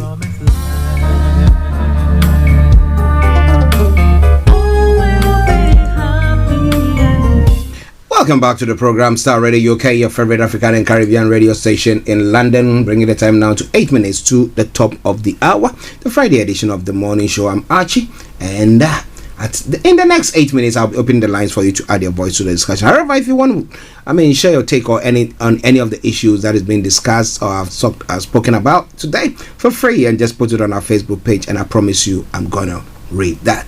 Okay. So now let's move on to the African continent, where it's all unraveling. Now Rwanda is reopen its border with Uganda after years it follows moves by Kampala to ease tensions between the two neighbors. Now, what was the cause of that? I will bring you more on that front, and I've got some more stories pertaining to what is happening in Burkina Faso as well. But wherever or whatever it is, just stay tuned whilst I get all those stories ready for you. Now, Rwanda has announced that its main border with Uganda, closed in 2019, will reopen on Monday. Cross-border movements of people and goods at the Katuna border was halted following tensions between the two East African nations. Now, produce has only been allowed to pass through smaller border posts at Kianika and Gatimbu, Kagitumba, okay, my apologies, borders. The reopening was announced after Lieutenant General Muhoozi Kainerugaba, the son of the Ugandan President Yoweri Museveni, went to meet Rwandan President Paul Kagame over the weekend. Now, Rwanda has accused Uganda of arresting and deporting its citizens and supporting rebels from the Democratic Forces for the Liberation of Rwanda. The Uganda government denied allegation and accused Rwanda of infiltrating its security agencies. On Tuesday, Uganda sacked the head of the military intelligence, Major General Abel Kadihu, who Rwanda had accused of working with its dissidents. The reopening of the main border and the sacking of the officials mark a significant thawing in relation. It is all coming your way from Starr Radio UK, your favorite African and Caribbean radio station in London. The renewed ethnic violence in the Sudanese region of Darfur has led to loss of lives and displaced more than 15,000 people over the last week. The UN has said it says personal dispute between two men from the Masalit ethnic group and the Arab nomadic group sparked the conflict near the city of El Geneina. Armed nomads then attacked the local market, set fire to parts of the village, and killed 9 people, including 2 children. The fighting also forced more than 4,000 people to flee across the border to Chad. Now, more than 2 million people still live in camps as a result of the Darfur conflict in the early 2000s. Now, last year saw renewed violence in Darfur with frequent attacks on camps and villages there as well. It is all coming your way from Starr Radio UK, and it's your favorite African and Caribbean radio station in London. Now, the French embassy in Kenya has warned of an impending terrorist attack targeting Western nationals in Kenya living in Kenya. In an alert on Thursday, the French embassy cautioned its citizens to be extra vigilant. It said there was persistence of serious threats and a risk of public places frequented by foreign nationals being targeted. It cited restaurants and hotels, leisure venues and shopping centers, especially in the capital Nairobi, as being vulnerable, and advised people to avoid visiting them, including over the coming weekend. Now, the Netherlands and German embassies have also asked their citizens to be alert. Now, reacting to the warning, Kenyan Police Service gave an assurance that security had been scaled up and urged the public to report any suspicious activity. Kenya has faced numerous attacks from Al-Shabaab, who are linked to Al-Qaeda, since deploying its troops to Somalia in 2011 to combat the Islamist militants. But it's all Starr Radio UK, your favorite African and Caribbean radio station in London.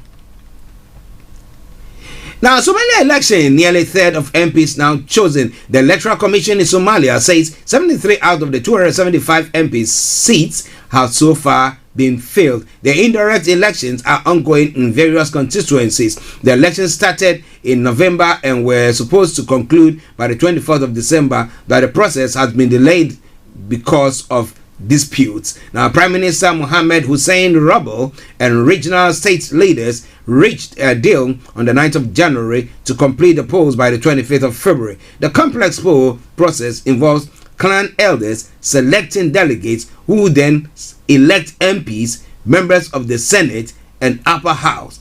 are elected by regional state assemblies. A joint sitting of the two houses will then elect a president. The date for the president election has not been set. Somebody say that is a nice one. It's a type which the late Muammar Gaddafi was using in Libya. So maybe. Apart from the fact that they vote who has to be the president, in Libya we had Muammar Gaddafi, who was the head. He didn't call himself the president. He's a brother Muammar Gaddafi. So what do you think? Maybe it's something that we can look at in our part of the world or on the African continent, if that works, because we have got a clan system that seems to be working there. So, there are strong institutions there. So, why don't we use that instead of going for elections and doing all that community thing that we normally do and all the rigging, vote buying? But somebody say they could influence the chiefs or the elders, family elders and stuff like that. Well, that'll be interesting. But it's all Starr Radio UK. It's just almost 12 o'clock, but let's finish with this before we touch down in Nigeria and Ghana as well.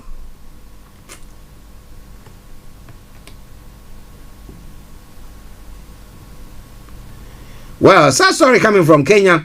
Kenyan private hospitals have said they will stop offering some services like dialysis to patients covered by the government medical scheme, as it does not cover the full cost of treatment. It will be kidney patients most affected by the announcement by the Association of Private Hospitals. Now, from Monday, those wanting dialysis, which removes waste products and excess fluid from the blood when someone's kidneys stop working properly, will be turned away. An estimated 4 million Kenyans suffer from chronic kidney diseases, and majority get treatment in private hospitals which have more dialysis centers. Now, last year, the government medical scheme paid 3.8 billion Kenyan shillings, that is $33 million or 25 million pounds, to cover the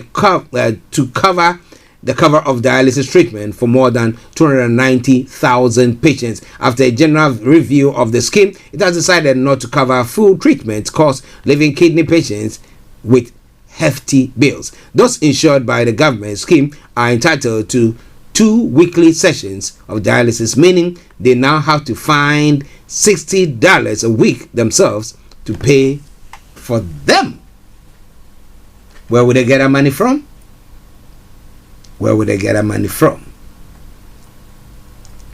Well, a minute after 12 the time, we'll be going to Burkina Faso, the sub-region, West Africa sub-region. We'll be touching Nigeria and touching Ghana as well.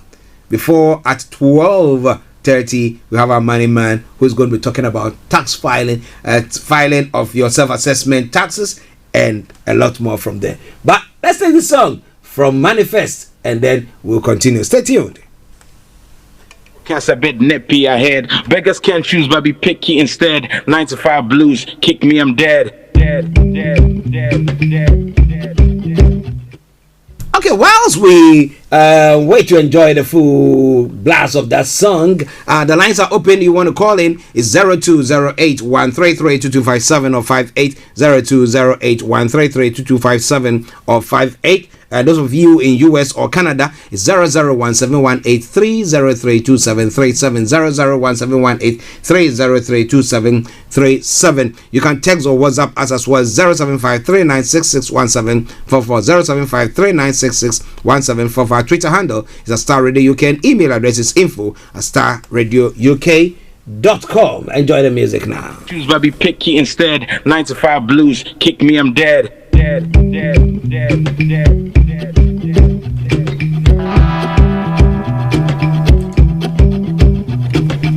cross my T's and dot my I's. Stress way, they my chest I ostracized. Do I treat you man, Robert, you smell the ties. Me and I dream be a yaka, I'm cutting ties. My jala be a tailor made, all customized. My English straight pigeon, all bastardized. What I for do?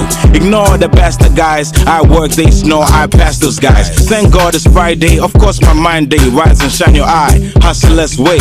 All week long we hustle and slave. Trap the non-clays for wages and pay. Cooking in the morning, and sure the Vim day. Weekend so strong helps to shine the weekdays. My in your car, at home, on your smartphone. I bathe and faith, no faith in nation, base in case of faith in something greater still.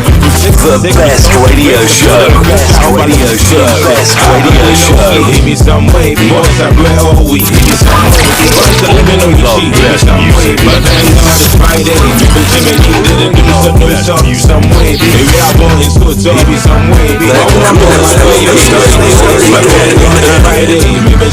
My gets mini aje. During the week I'm busy, mini adaje.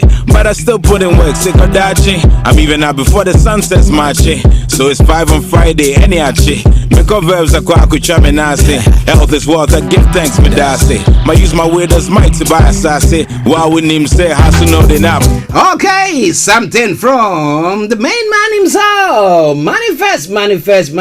And he says it's some way be. How is the day for you? How is the weekend for you? Are you seeing it some way be too? Well. Don't see it some way be when it comes to your tax, your self-assessment tax filing. No. Don't. Because if you don't, but our money man will be talking about that. If you have got any accounting issue that you want it to be addressed, that you have any questions pertaining to your accounting or your finance, make sure you get in touch with him, as we do say all the time. Okay, but now let's move on because we are pressed with time. I want to be able to cover all the stories here. The new military leader of Burkina Faso has promised to return to the normal constitutional order when the conditions are right. What does it mean by that? Now, Lieutenant Colonel Paul Henry Damiba led a meeting that ousted President Roch Kabore on Monday. He blamed the president for failing to contain violence by Islamist militants. He made his first national speech since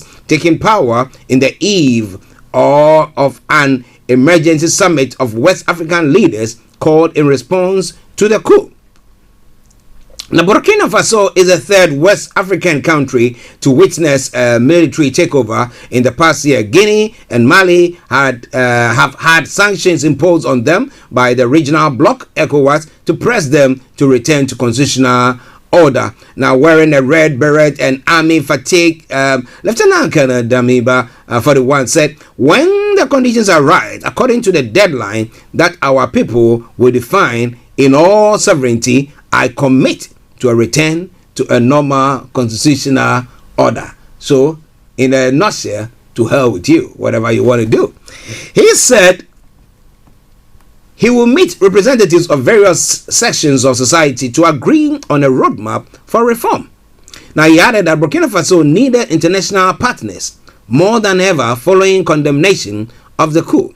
He goes on further to say, I call on the international community to support our country so it can it can exit this crisis as soon as possible. He did not specify which part of the international community he wanted support from. The coup comes at a time when Russia is competing with France to help West African countries tackle growing Islamist insurgency. Now, France has thousands of troops in West Africa helping its former colonies, Burkina Faso, Mali, Niger, to tackle jihadist forces. But the French presence is proving increasingly unpopular in the region. And President Emmanuel Macron has started to reduce French troops' numbers. Now, Mali has already turned to Russia to fill the vacuum, sparking a bitter row with France, and a group of Russian mercenaries has offered their services to Burkina Faso leaders, new leaders as well. That is quite an interesting one. The Burkina Faso military announced that it has seized power on state television on Monday because of the deteriorating security situation. In his speech, Lieutenant Colonel Damiba said the fight against jihadists will be his priority and promised to recapture rural areas, allowing the 1.5 million people who have fled their homes to return. Before seizing power, he had been at the forefront of the fight against Islamist militants and wrote a book on the topic last year. Now, similar troubles in neighboring Mali led to military coup in May 2021, one that was broadly welcomed by the public. So do you think that this is going to make the Burkina Bay celebrate it and welcome it wholeheartedly? The first speech of Burkina Faso's new military leader was followed by millions. Many saw parallels with the country's charismatic 1980s military leader Thomas Sankara, who was assassinated during a coup in 1987. Now, Lieutenant Colonel Damiba, wearing a red beret like Sankara, used much of the same rhetoric and phrases such as dignity, integrity, anthem of victory, homeland or death, and we shall overcome. However, some regretted the lack of concrete proposals and the moral lessons tone of the delivery, conveying expectations of goodwill on the part of the international community and intentions that were already known.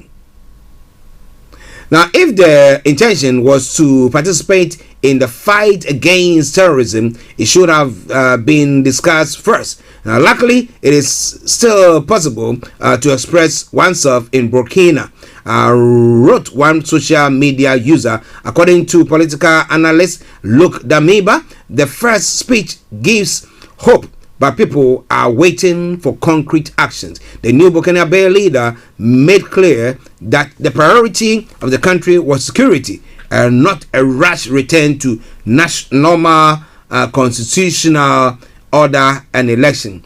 There is no doubt what West African leaders will insist on at their meeting later today, meaning tensions are likely to increase, as has been the case with neighboring Mali. Now, so what?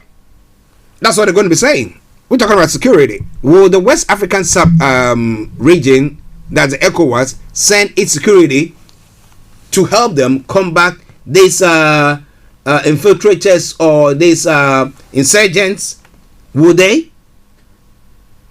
If they won't, this is the case. This is what they put across. But someone will say, let's wait and see what they will come out with. Because I know for sure, but all that they're going to be saying, you have to return the country to civilian rule. Civilian rule where the people are sitting down and not doing anything, and people's properties, lives, and everything is being, thrown down and destroyed by this insurgent. What do you think? It's All Starr Radio UK, your favorite African and Caribbean radio station in London.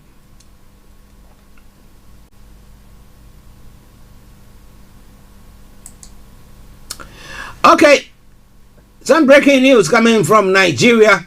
An upper area court sitting in Zuba, Federal Capital Territory, Abuja, on Friday admitted popular aphrodisiac merchant Hawa Mohammed, widely known as Jaruma, to bail with a security on grade level 12 within the Federal Capital Territory. Now, ruling on the bail application on Friday, the presiding judge Ismail Abdullahi Jibril said the charges preferred against her was bailable but not ordinary. Okay, so that is it there for you. Some breaking news from Nigeria as well. And pandemonium as explosion rocks Onitsha. It's another story making the rounds in Nigeria. A petrol tanker on Friday morning. Let me finish reading that one before I put Coach Joe on. A petrol tanker on Friday morning fell near Zenith Bank and Relief Market by Obodo Uku, Onitsha, Anambra State, and exploded. Now, reports that says that many goods and properties have been destroyed. So far, there is no report of casualties. As at the time that we were bringing this report, they can't tell how the casualties or the tune of destruction that has been caused there. But we'll be bringing you more on that front. But I've got myself Kojo D, who has joined in. And let me say, Kojo, good afternoon to you. Yeah, good afternoon, Archie. Yeah. How are you? I'm good. Yeah, yourself? Yeah. Doing well, thank you. Doing well. You were missing on the program yesterday, although I was listening to Frank. A couple of days. I needed a couple of days. Yeah. Okay. Yes. We are pressed for time, but let's crack on. Now, what is your take on the issues that I've discussed so far? I think we all want to talk about Burkina Faso, isn't it? Yes. Because there has been a spate of coups in West Africa, and we don't know where will be the next coup. You know, I can predict. Look, I was telling the other day. I was saying probably.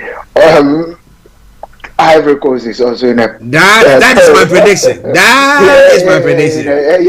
In a perilous situation. I mean, Togo has probably gone past that. Togo would have been the next one that would have been threatened by a coup d'etat. But I think the sub-regional gathering ECOWAS have been able,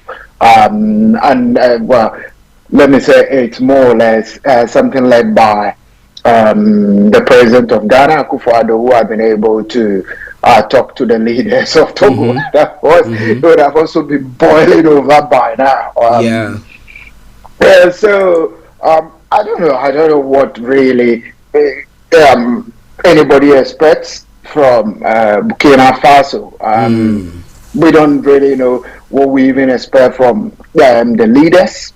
Nobody really knows, because he's made a speech. He's talking about returning the country back to constitutional rule. Yeah, and he's actually getting closer to Russia. Yeah. You see, the question that I was asking is that, well, I mean, they have the French troops there. I mean, the French government has put some troops there, but they don't seem to be doing much to help fight these insurgents. Now they think that Russia, whether the Russian soldiers are well armed than that of the French, that is one thing that we don't know. But if the West African sub regional body, that the ECOWAS, would say that, look, we will send troops to come and help you do that, then they can say that, well, these are the terms that we are also putting down, return the country to civilian rule. What do you think? Well, the sub-region hasn't really got the firepower, if I put it that way, and quite a lot of the governments haven't even got economic strength. Let's put it this way: in the Sierra Leone and Liberia crisis, which largely West African troops tried to stabilize, was more of Nigeria pouring a lot more money into it than any other country. I mean, some of the countries in West Africa were only supplying, giving soldiers. So, for instance, Ghana made an effort to stabilize the country as well, but Nigeria poured more resources than any other country. In terms of personnel and money. So and currently a lot of the sub-regional governments have their own difficulty. So there's economic difficulty in Ghana. Is it going to try to pour money into it? Sending military people there and equipment, buying equipment, clothing there. We don't have that money. Exactly. And Nigeria has its own devils to contend with. They have Boko Haram and insurgents to contend with. Are they going to do that? Is Cameroon going to do that? So those are probably the big. Cameroon actually is not even in the sub-region. ECOWAS. It's like Cameroon classifies itself as Central Africa. So it's not even going to get involved. And it's Ivory Coast in a position. No. With all their size and population, they are not in a position because they are also very poor. Or as it stands now, they have economic difficulties they are dealing with. So the sub-region, Senegal, could have done something, but I don't think Senegal, once it's not on their doorstep, they don't really want to get involved. So it leaves them no choice than to fall on Russia, because they've seen what Russia has been able to do in Syria. So that is where their interest lies, and they are looking at Mali also falling on Russia. Yeah. So that becomes a template for taking from Syria, because Syria was relying on the West, but where the West wanted Assad out of power. Yeah. So they are looking at, the rest of the West African countries are all pro-Western governments, and they want us out of power as soon as possible. So if we fall back on Russia to get involved, so in a way, they brought Russia back, and Russia likes to get involved in these sorts of things because, of course, influence. They want to just exactly, that's it. I was going to say they just want their influence felt around the globe. So they don't just want to leave it to the Western countries. They also want to say we are there. Just as China is also making its presence felt around the globe. However, China is not doing it militarily. They are actually influencing with money. So so the three are the main power brokers: Western countries, led by America. Russia stands on its own. China stands on its own. But the population of China dwarfs every other person. So I don't blame them, really. I mean, they need to head towards somewhere for help, and that is exactly what they are doing. And they need to have that legitimacy. So if Russia is going to give them that legitimacy, I won't blame the cool leaders. But I mean, virtually, you know that at this meeting of these ECOWAS leaders, they are going to say that they are placing sanctions. They will place sanctions against them if they don't come with a tentative date to say that we're going to be returning the country to civilian rule. Do they care? As it stands, they don't care. They are going to toe the line that, look, we want all the structure to be perfect before we return it to a civilian rule. We are just going to say we are not going to be in a rush. Guinea has said that. What's happened to Guinea? They are just moving on. So Mali is also the same situation. And invariably they're going to rely on China. And Russia. They don't really care. Russia and China are ready to plug in the hole that is left by France and the rest of the Western countries. I don't blame them at all. I don't blame them. And Russia also will see it as an opportunity to test its new guns that is manufactured and tanks and ammunition.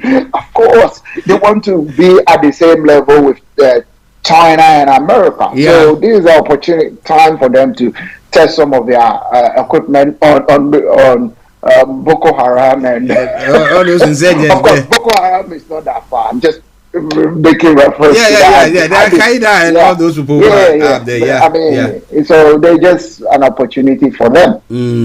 Interesting. Listeners, could you be in South London? I'm Archie here in the studios of Starr Radio UK, and we're bringing you some of the analysis of some of the stories that we've looked at today.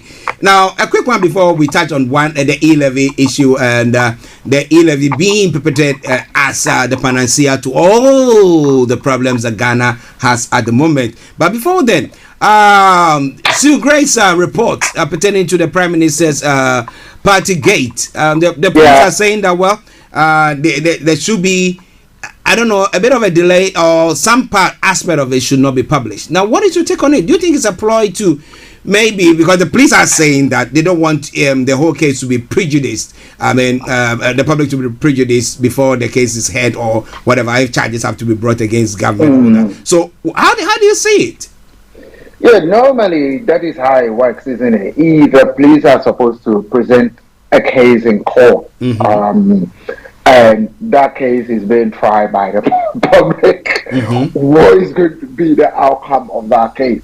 And of course, I can also understand there are some junior civil servants who, through no fault of theirs, would have been in those parties. So will they also be prosecuted for being in the party? If my boss invites me to a party, there are two things. Yeah, I can say no. And if I don't really want to offend the boss, I will show up. Yeah. Yeah. So irrespective of the sanctions, people sometimes get worried for their jobs. So if I don't turn up, am I just going to be the odd person? And later on, the boss will be picking up on me or other people picking on me. So there's a lot to weigh. So if you're looking at some of those junior civil servants in their 20s, let's say, who are just beginning their career, is this going to destroy their career going forward? So those considerations also need to be taken, really. And those others who are senior staff who actually organized the whole party, who knew very well that they were breaking the rule. They are the ones who probably are going to face the full rigors of the law, as we say in Ghana. So how do you treat that? Do you put their name into the public and let the public crucify them and have a trial by the public and destroy the case? Or you put their names out there and they already start finding a defense?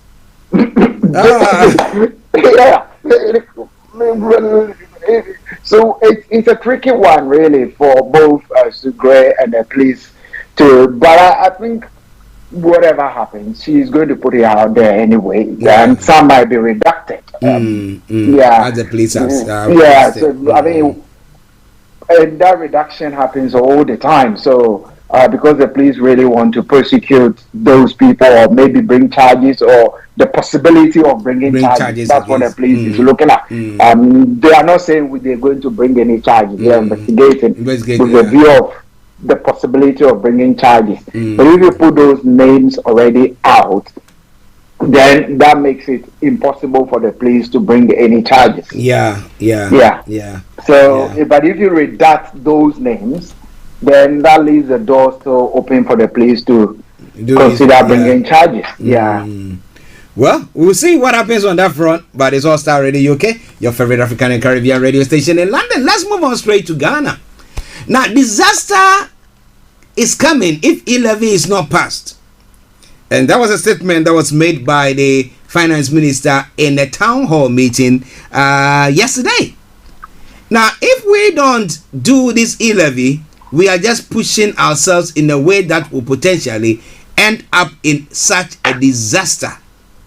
There was a warning because last week was a very difficult week for the country. He predicted. Now, my question has been all the time. Now, if we say there is a pond or there's a river somewhere that we can go fetch water, but time and time and over again, we've had people who have gone there with a bucket or a container or a receptacle, whatever is appropriate, that is got holes underneath it. And therefore, when those people go to the riverside to fetch that water, before they get to where the destination that is supposed to bring it, virtually we are zitch. So for the government or the government to still continue to try to push the thing down the throat of the Ghanaians as a whole, and not trying to look at the Auditor General's report and say, look, we see that were the holes when it came to our expenditure, and therefore we are plugging them. This expenditure here, we are cutting them down. So, do you think that it builds a good confidence in them just saying that, well, if we don't do so, a disaster is going to happen? And in all that money, if we look at the totality, they are going to accrue only about 7 to 8 billion, which the budget of the country itself is far, it's about 50 something or 60 billion. So that do you think we are desperate so much so that is what has to be happening? No implementing the e-levy isn't the end of the world. That's how I see. Somebody will say that the economy has been managed poorly, and others too will say that they've had difficulty because of the COVID. But before COVID came into the picture, there probably were issues already with the economy. We already know that the recurrent expenditure of the government is so huge. So is the e-levy going to plug? I hear this. I know some people are going to crucify me for saying that, but the e-levy is not going to solve the whole situation. So there are some people who are really pro MPP, no matter what the situation is. They are going to not look at it from a different point of view, and there are others who are also NDC, no matter how the outcome and the positivity of implementing e-levy may be, will also say no. So it's a difficult situation, but for me, I don't think not implementing the e-levy will spell disaster for the country. I mean, the country always goes cap in hand to IMF. So come to the worst case scenario, they're going to go back cap in hand to the IMF for money. So, so what am I saying? Well, the e-levy will probably plug a hole in will close a hole within the whole recurrent expenditure of government, but it's not going to make the whole demand, as some are saying, the e-levy is going to solve this situation, solve that situation. No, it's going to help development and all that. I'm not sure that is a picture. Looking at the government expenditure and the government borrowing, it's not going to close all those holes or get rid of all those troubles. So not implementing it is not going to be really a disaster. The country has always been here and there, going from IMF since the 60s, from IMF to that World Bank, that going to Western countries to borrow. I hear this illustration being made by Esla Owusu, that countries that they go to have e-levy of 10%. But there's no e-levy on the citizens. No. Is there? So you can't really make that comparison because there's no basis for that comparison. There's no basis. It is, you cannot make that, because the tax she's talking about 10% tax is being put on companies. It's not being put on private individuals in this country or any of these countries. So I'm not sure where her defense and her comparing it to the UK it comes from, because the tax being introduced in the UK is more towards companies, being collected from companies, not individual. The digital tax is aimed at companies such as Amazon, who make a huge chunk of profit through trading online. And Amazon is not going to push this 10% tax onto people who buy from them in any way. So you see, the impact of the e-levy is completely different. People are just looking at is a mobile money levy, but there is a case is not only overseas people transfer money. Bulk of the transfers of mobile money occurs in Ghana. So it's an extra tax on the individuals, on the citizens, irrespective. So for example, if I transfer money to, let me do it the other way. If you transfer 100 Ghana cedis to me, if we both in Ghana, there's an e-levy charge on that 100 Ghana cedis. So when I go to take it, I'm already losing a chunk of it. Right? And if I do an onward transfer of that money to my brother, he is also going to lose it further. And if he does an onward transfer to somebody else, there's going to be a further loss. Exactly. So how much tax is that 100?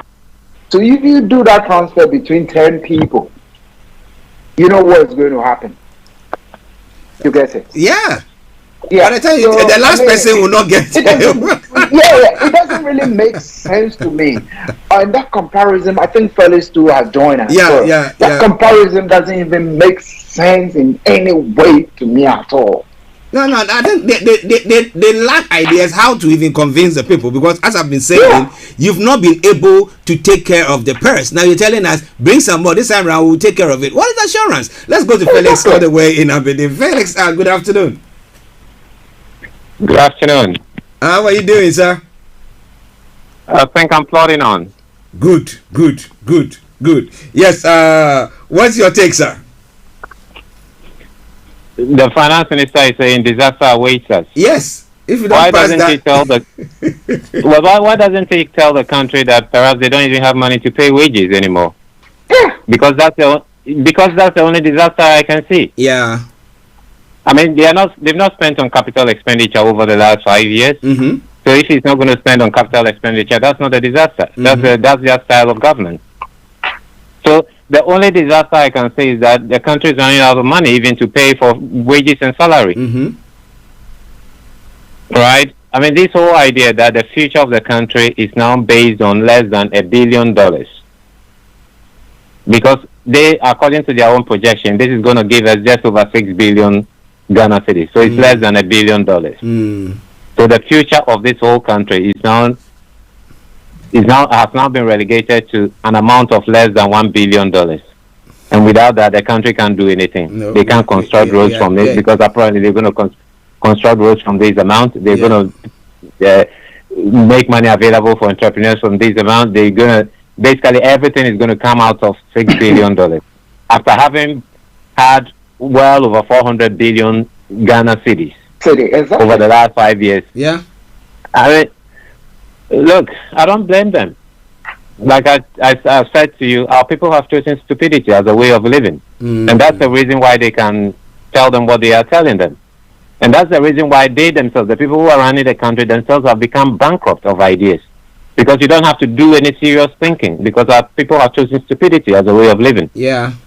Because you see, nothing stops this government from saying that, you know what, we need this money because we want to build high-end internet digital connectivity for every community in the country. So next time, if there is any kind of lockdown, kids are not going to suffer because they have to stay away from school, because every community, every village, perhaps every household will be connected to the internet. And that we are going to erect mobile mats all over the place. You know, so you don't even need to have telephone lines connected to your house. You can have mobile internet connectivity everywhere in the country. That would silence every opposition on this. Whether you end up doing it or not is a different story. They didn't think about because that. They make they could have just made this argument that, look, we are going to take it upon ourselves as a nation state and make this facility all over the place, and that you may even have your community GP from there on. So it's just a matter of booking an appointment on your phone, and if you have an issue, you can speak with a senior nurse or a doctor that's been trained, or even a pharmacist, and they will be able to, you know, discuss whatever you have with you, and then if there's a prescription, they can send you the prescription PDF document, and you can take it to a local pharmacy and get your medication. They can easily make this argument, and there will be no opposition to it. But they are so bankrupt of ideas, they can't even make a simple argument like that. We are heading for disaster. But they are heading for the disaster now. Who caused them? He's been in charge of the finance ministry. Remember the first year when they came into place, they were making all this noise about smart borrowing. Remember that? What happened to smart borrowing? Why is it that the bond buyers are telling them to get lost? Nobody is buying it. Nobody is buying their bonds. You know, I don't know why they find it difficult to convince themselves that they got to cut down government expenditure. All these Facebook people who are sitting down at the presidency, sending messages and insulting people on different platforms. What's their point? What's the point of these appointees? Why can't the president fly in the state's own presidential jet? Why is he renting another presidential jet? We live as if we have got billions sitting in some accounts resting, but we don't have, and we still want to. Honestly. I mean, I don't get them, but to be honest with you, I don't feel sorry for Ghanaians.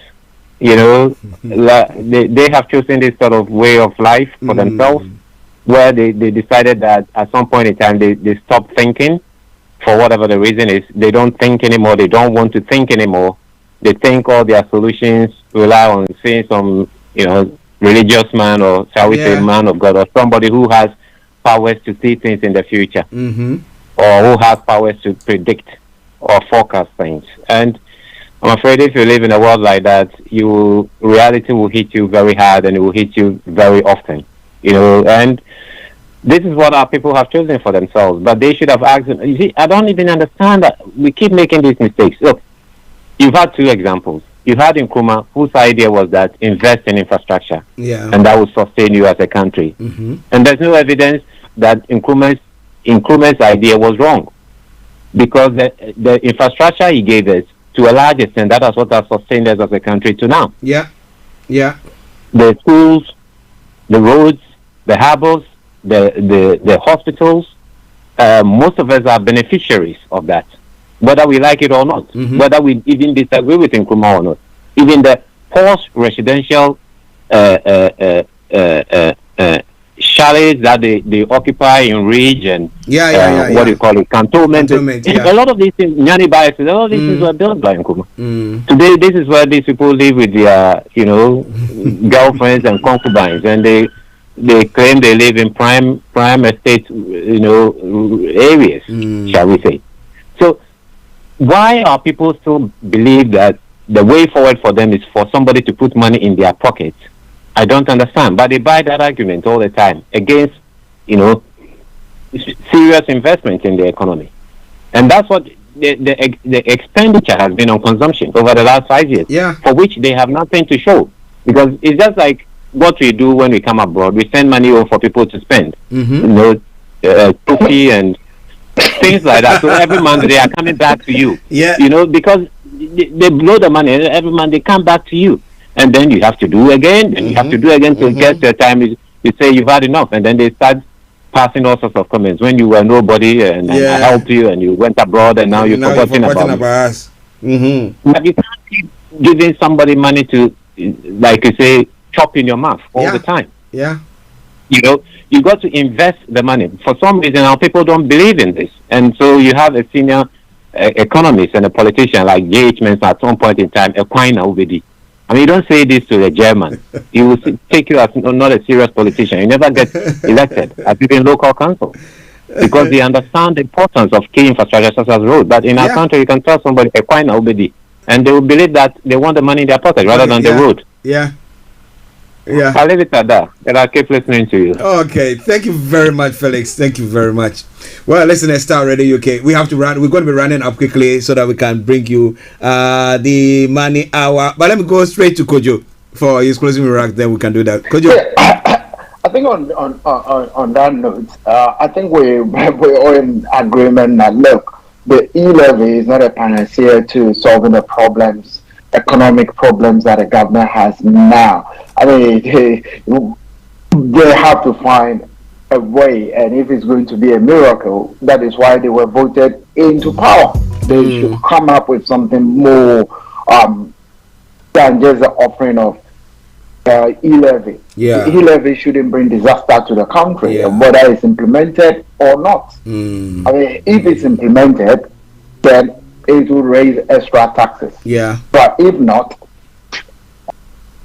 then they should find something else to generate the income that the country needed. I mean, somebody said with all this oil and gas being produced and increased, where is all that income going on to? But it's simplistic to say the way I've said it, but there might be more to it. So those are some of the issues at stake. The economy is not what it is.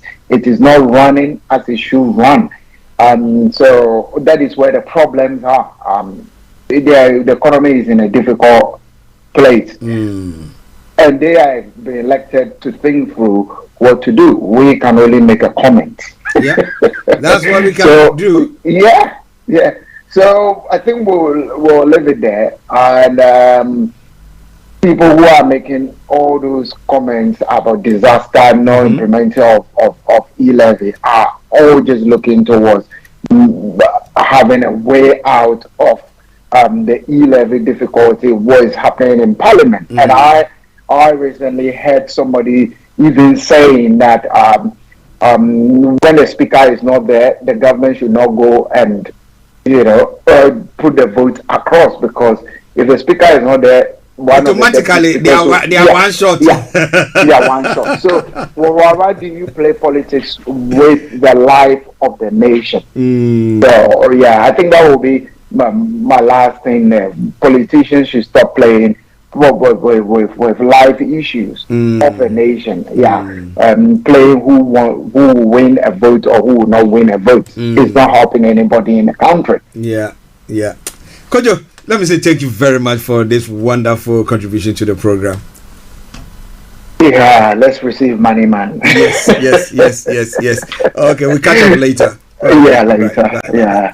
Well, listeners, that was Kojo D and Felix adding their take to the stories for today. But wherever you are, it is now time for us to go to our money man who is talking today about self-assessment. Well, as I did speak about or talk about earlier on, about 3.5 million of us who have to be doing that assessment have not done theirs yet. But the money man is going to tell you more about it. So stay tuned. Don't you go away.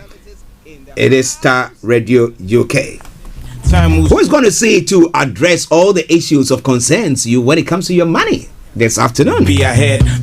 So get yourself geared up. Yes. If you happen not to, you miss maybe where you are, it's said that you cannot note points down or anything. Well, after the broadcast, it will be ready. The interview will be ready on our podcast, and therefore you can go there and listen to it, or you can go to the broadcast on Facebook, Twitter, Periscope, and all the other platforms that we are broadcasting on, and just get yourself there and just get it, all the information that you need. Yes, for lack of knowledge, my people perish. But this afternoon, we're making sure that you get all the knowledge that you need. And let me take this opportunity to say good afternoon to you, Mr. Dan Taberi. Good afternoon to you, Archie. How are you doing, sir? I'm great, thank you. Great. Welcome.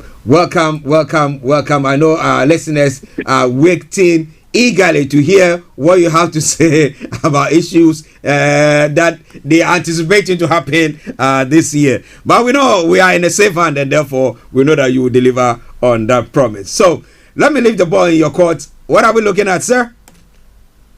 Well, a few key issues which are very topical at the moment. One is the self-assessment. So we find ourselves neck deep in the self-assessment filing period. As you know, the deadline for filing individual self-assessments is the 31st of January 2022. This is for the tax period April 6th of April 2020 to the 5th of April 2021.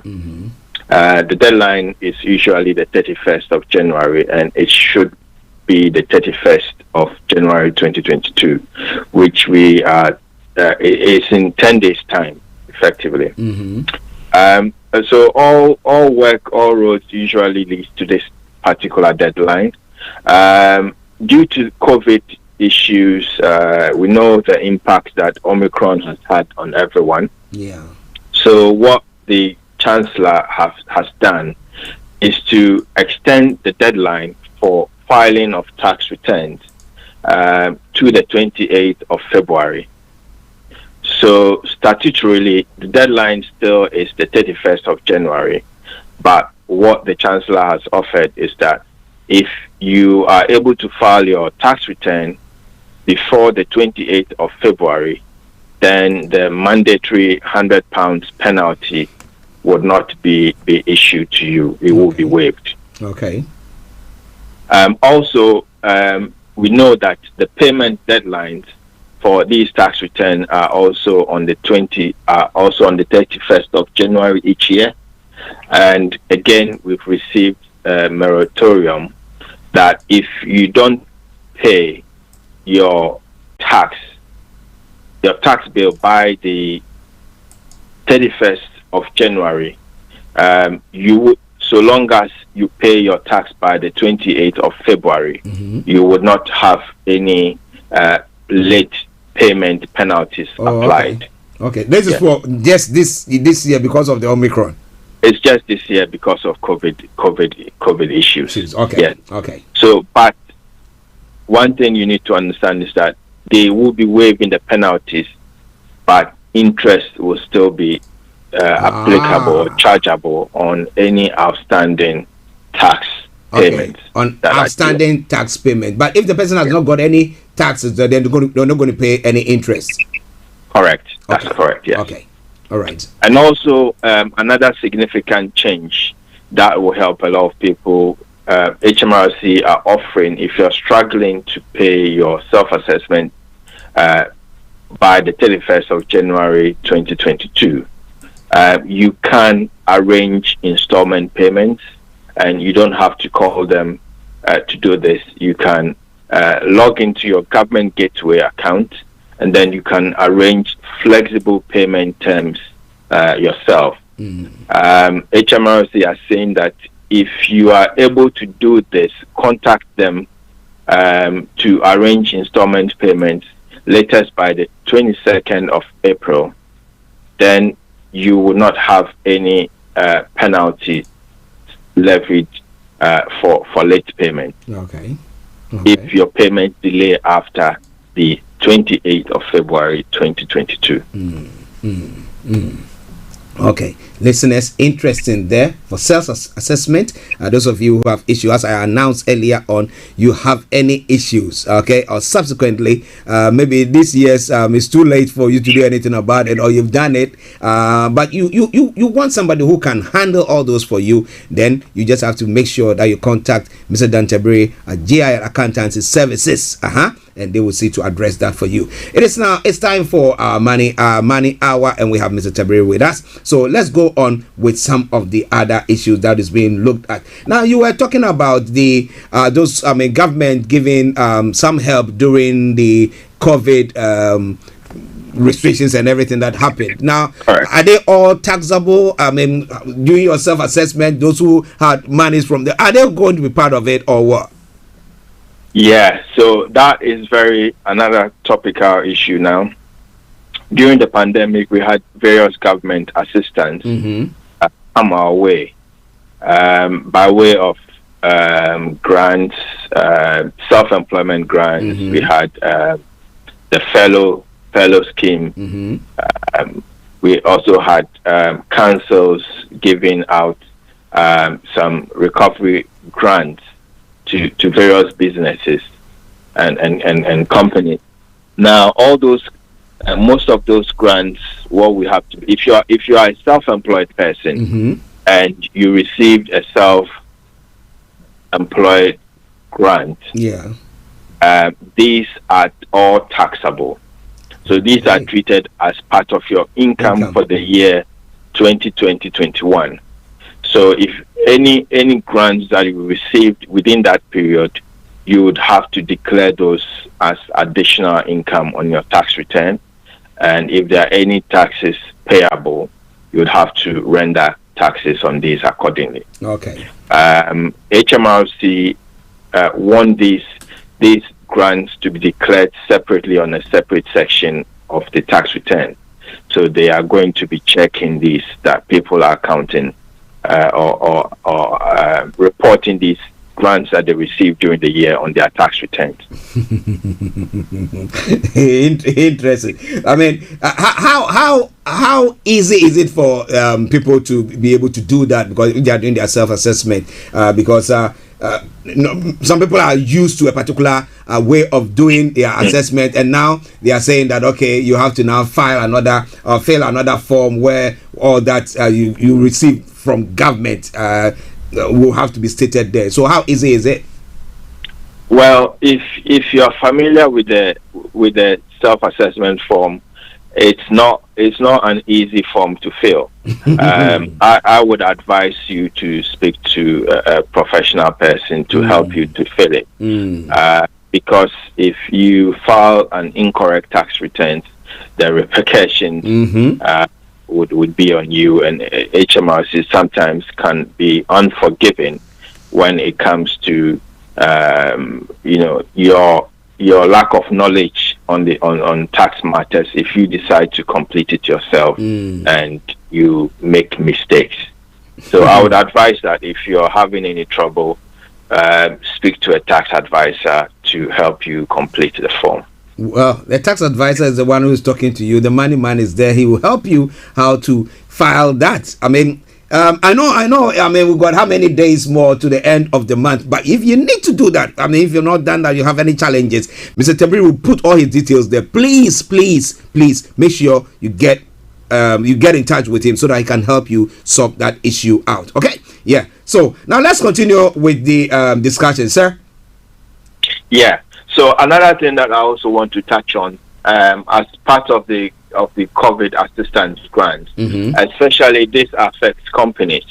Okay. So if you are a company and you received fellow grants, you are also expected to, in your corporation tax return, you are also expected to declare the grants that you received in respect of fellow.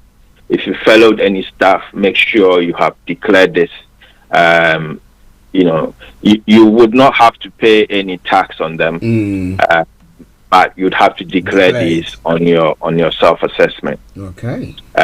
Also, we had the is a help out, eat out, help out. Yeah. Correct.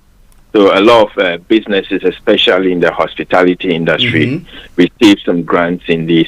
HMRC would want to see a declaration of the amount received on this, because I think what's happening is they're going back to check on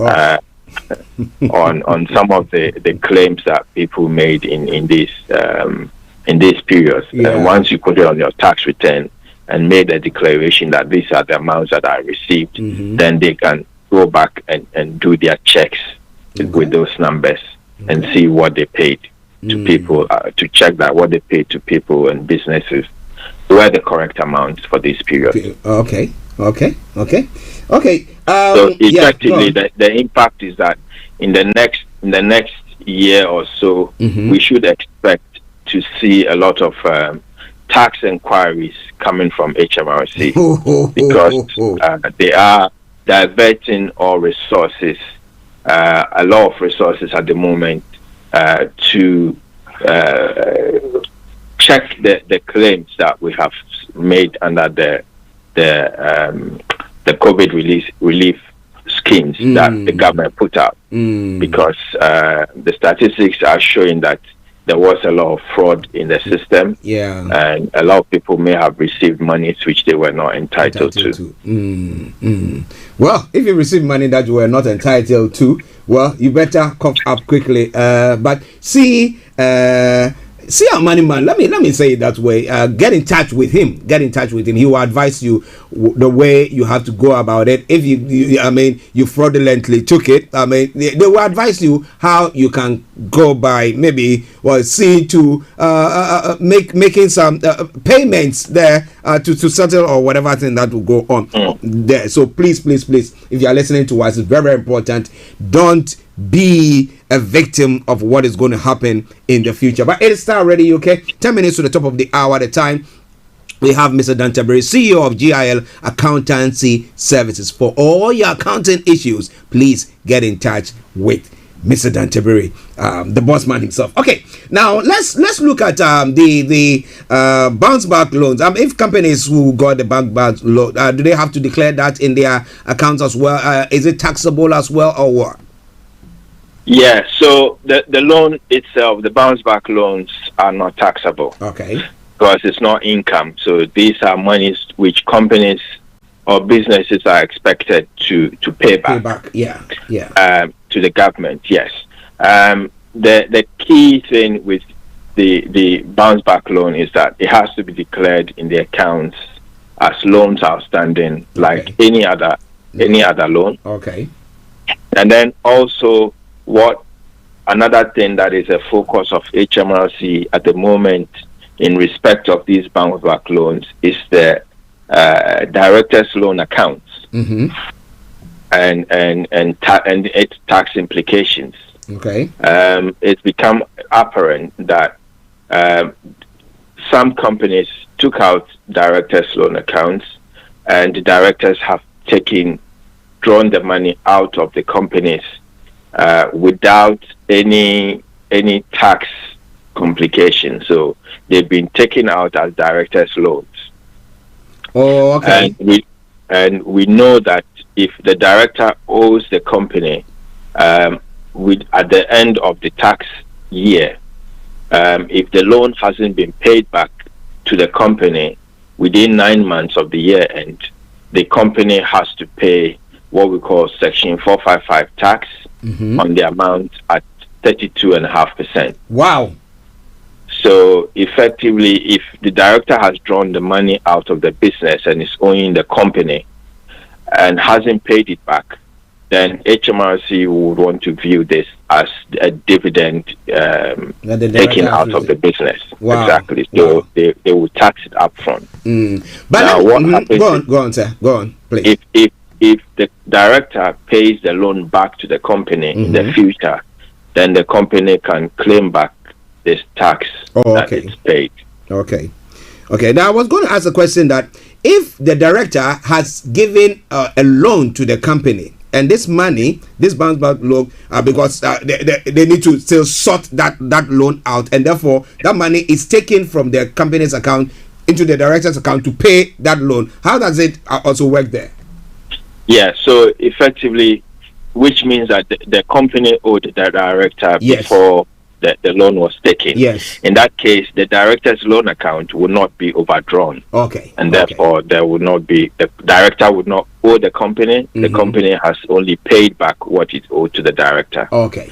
But the case I'm referring to is where the director takes out the money and therefore becomes indebted to the company.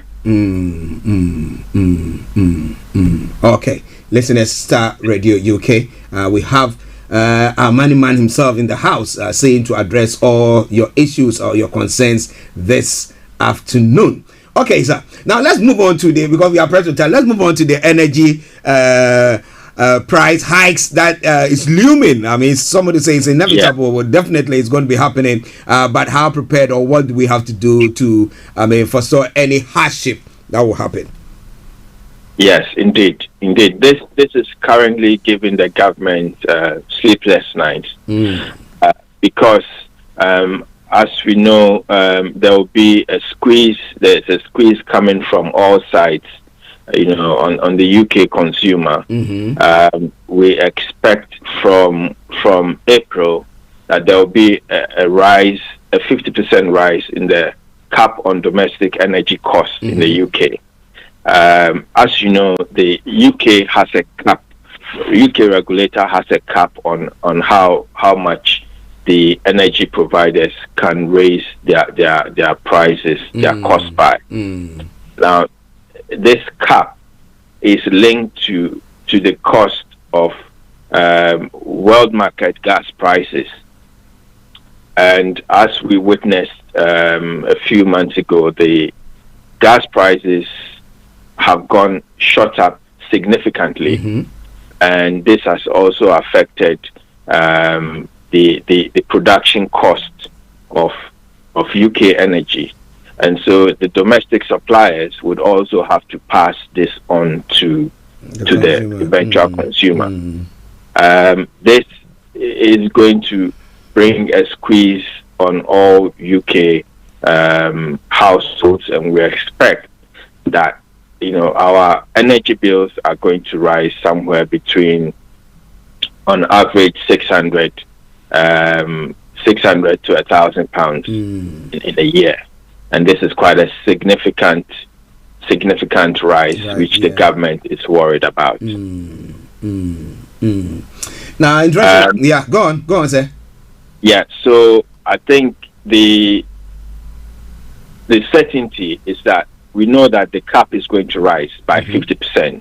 Once the cap rises, we expect that the energy companies are able to pass on this additional cost onto UK households.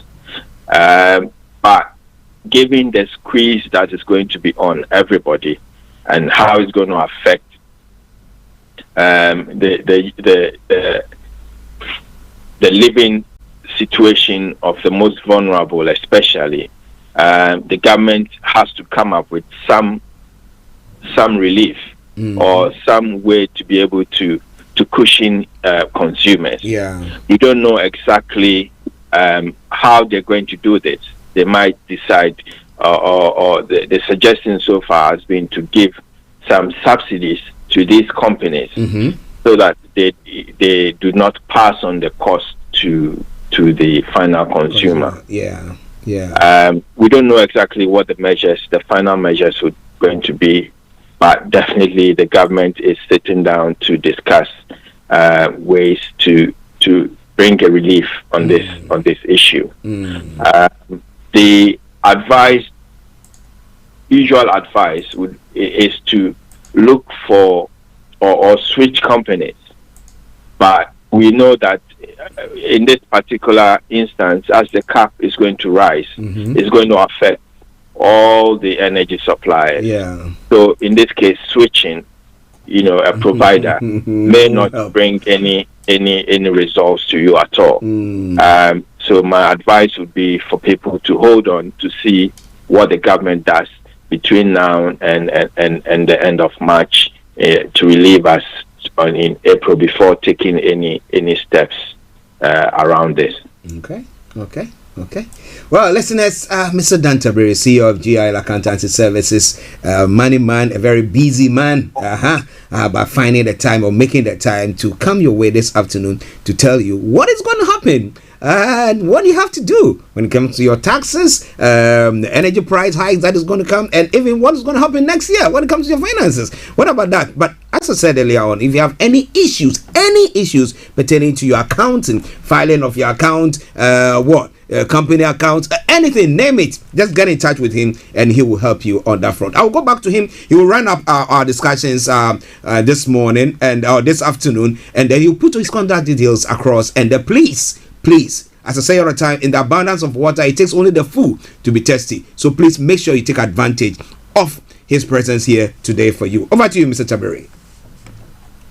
Yeah, so just to sum up, make sure if you have a tax return to complete, make sure you get it done on time. If you need assistance, I'll put my details after so you can contact me if you need help with filing your tax returns.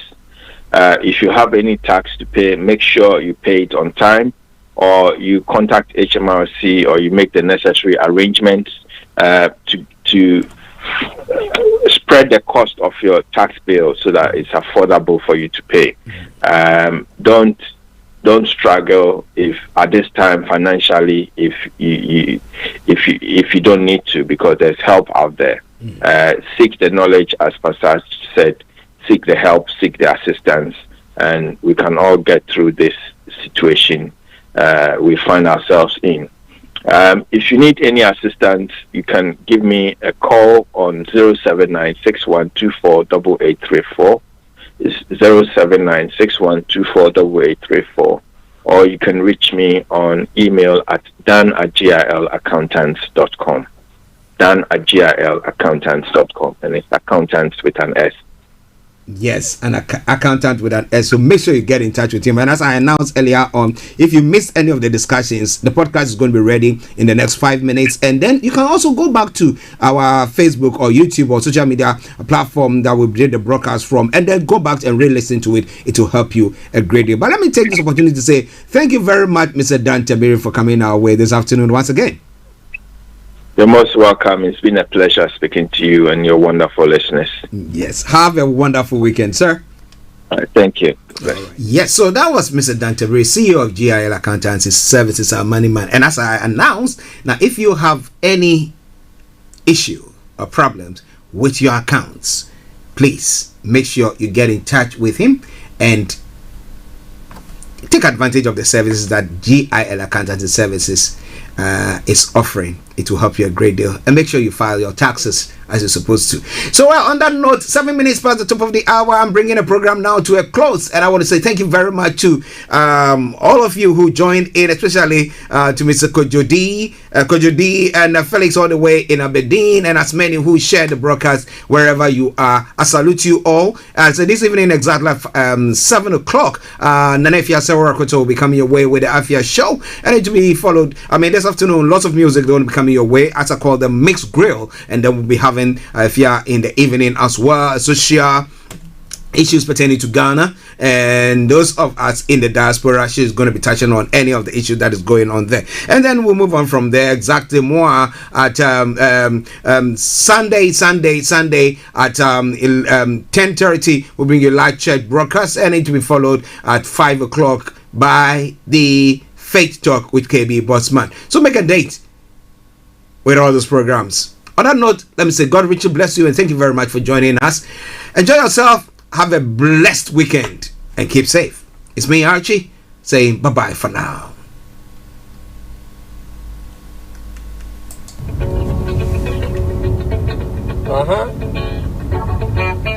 Hungry man say fix the country.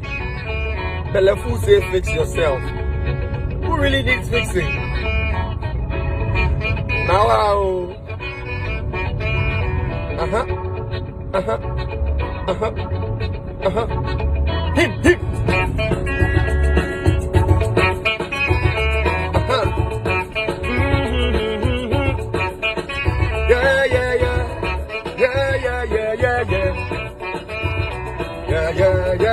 Yeah. Come on. Country hot. Country hot. Plenty no get what to eat. Even picking they feel the heat. So we all they pray for change. Gala. Country hot. Country tough. Everybody feel the heat. Even picking they feel the heat. So we all they pray for change. We say fix the country. They say fix yourself. We say fix the country. They say fix yourself. Yeah. Tell me who and you and me be the country. Fix yourself. I agree. We say fix the country. They say fix yourself. Yeah. They say fix the country. You say fix yourself. No. Tell me who, tell me me, tell me you be the country. Fix yourself. I agree. Water plenty, mumu be thirsty. Water plenty, mumu be thirsty. And we get to go to plenty cocoa, but we still they borrow they go to get a job. It be whom you know. We live like crabs in a barrel. Shayo, nupa beshi and look. Hey, we say fix the country. They say fix yourself. Yeah. They say fix the country. No. Hey, tell me who, tell me me, tell me you be the country.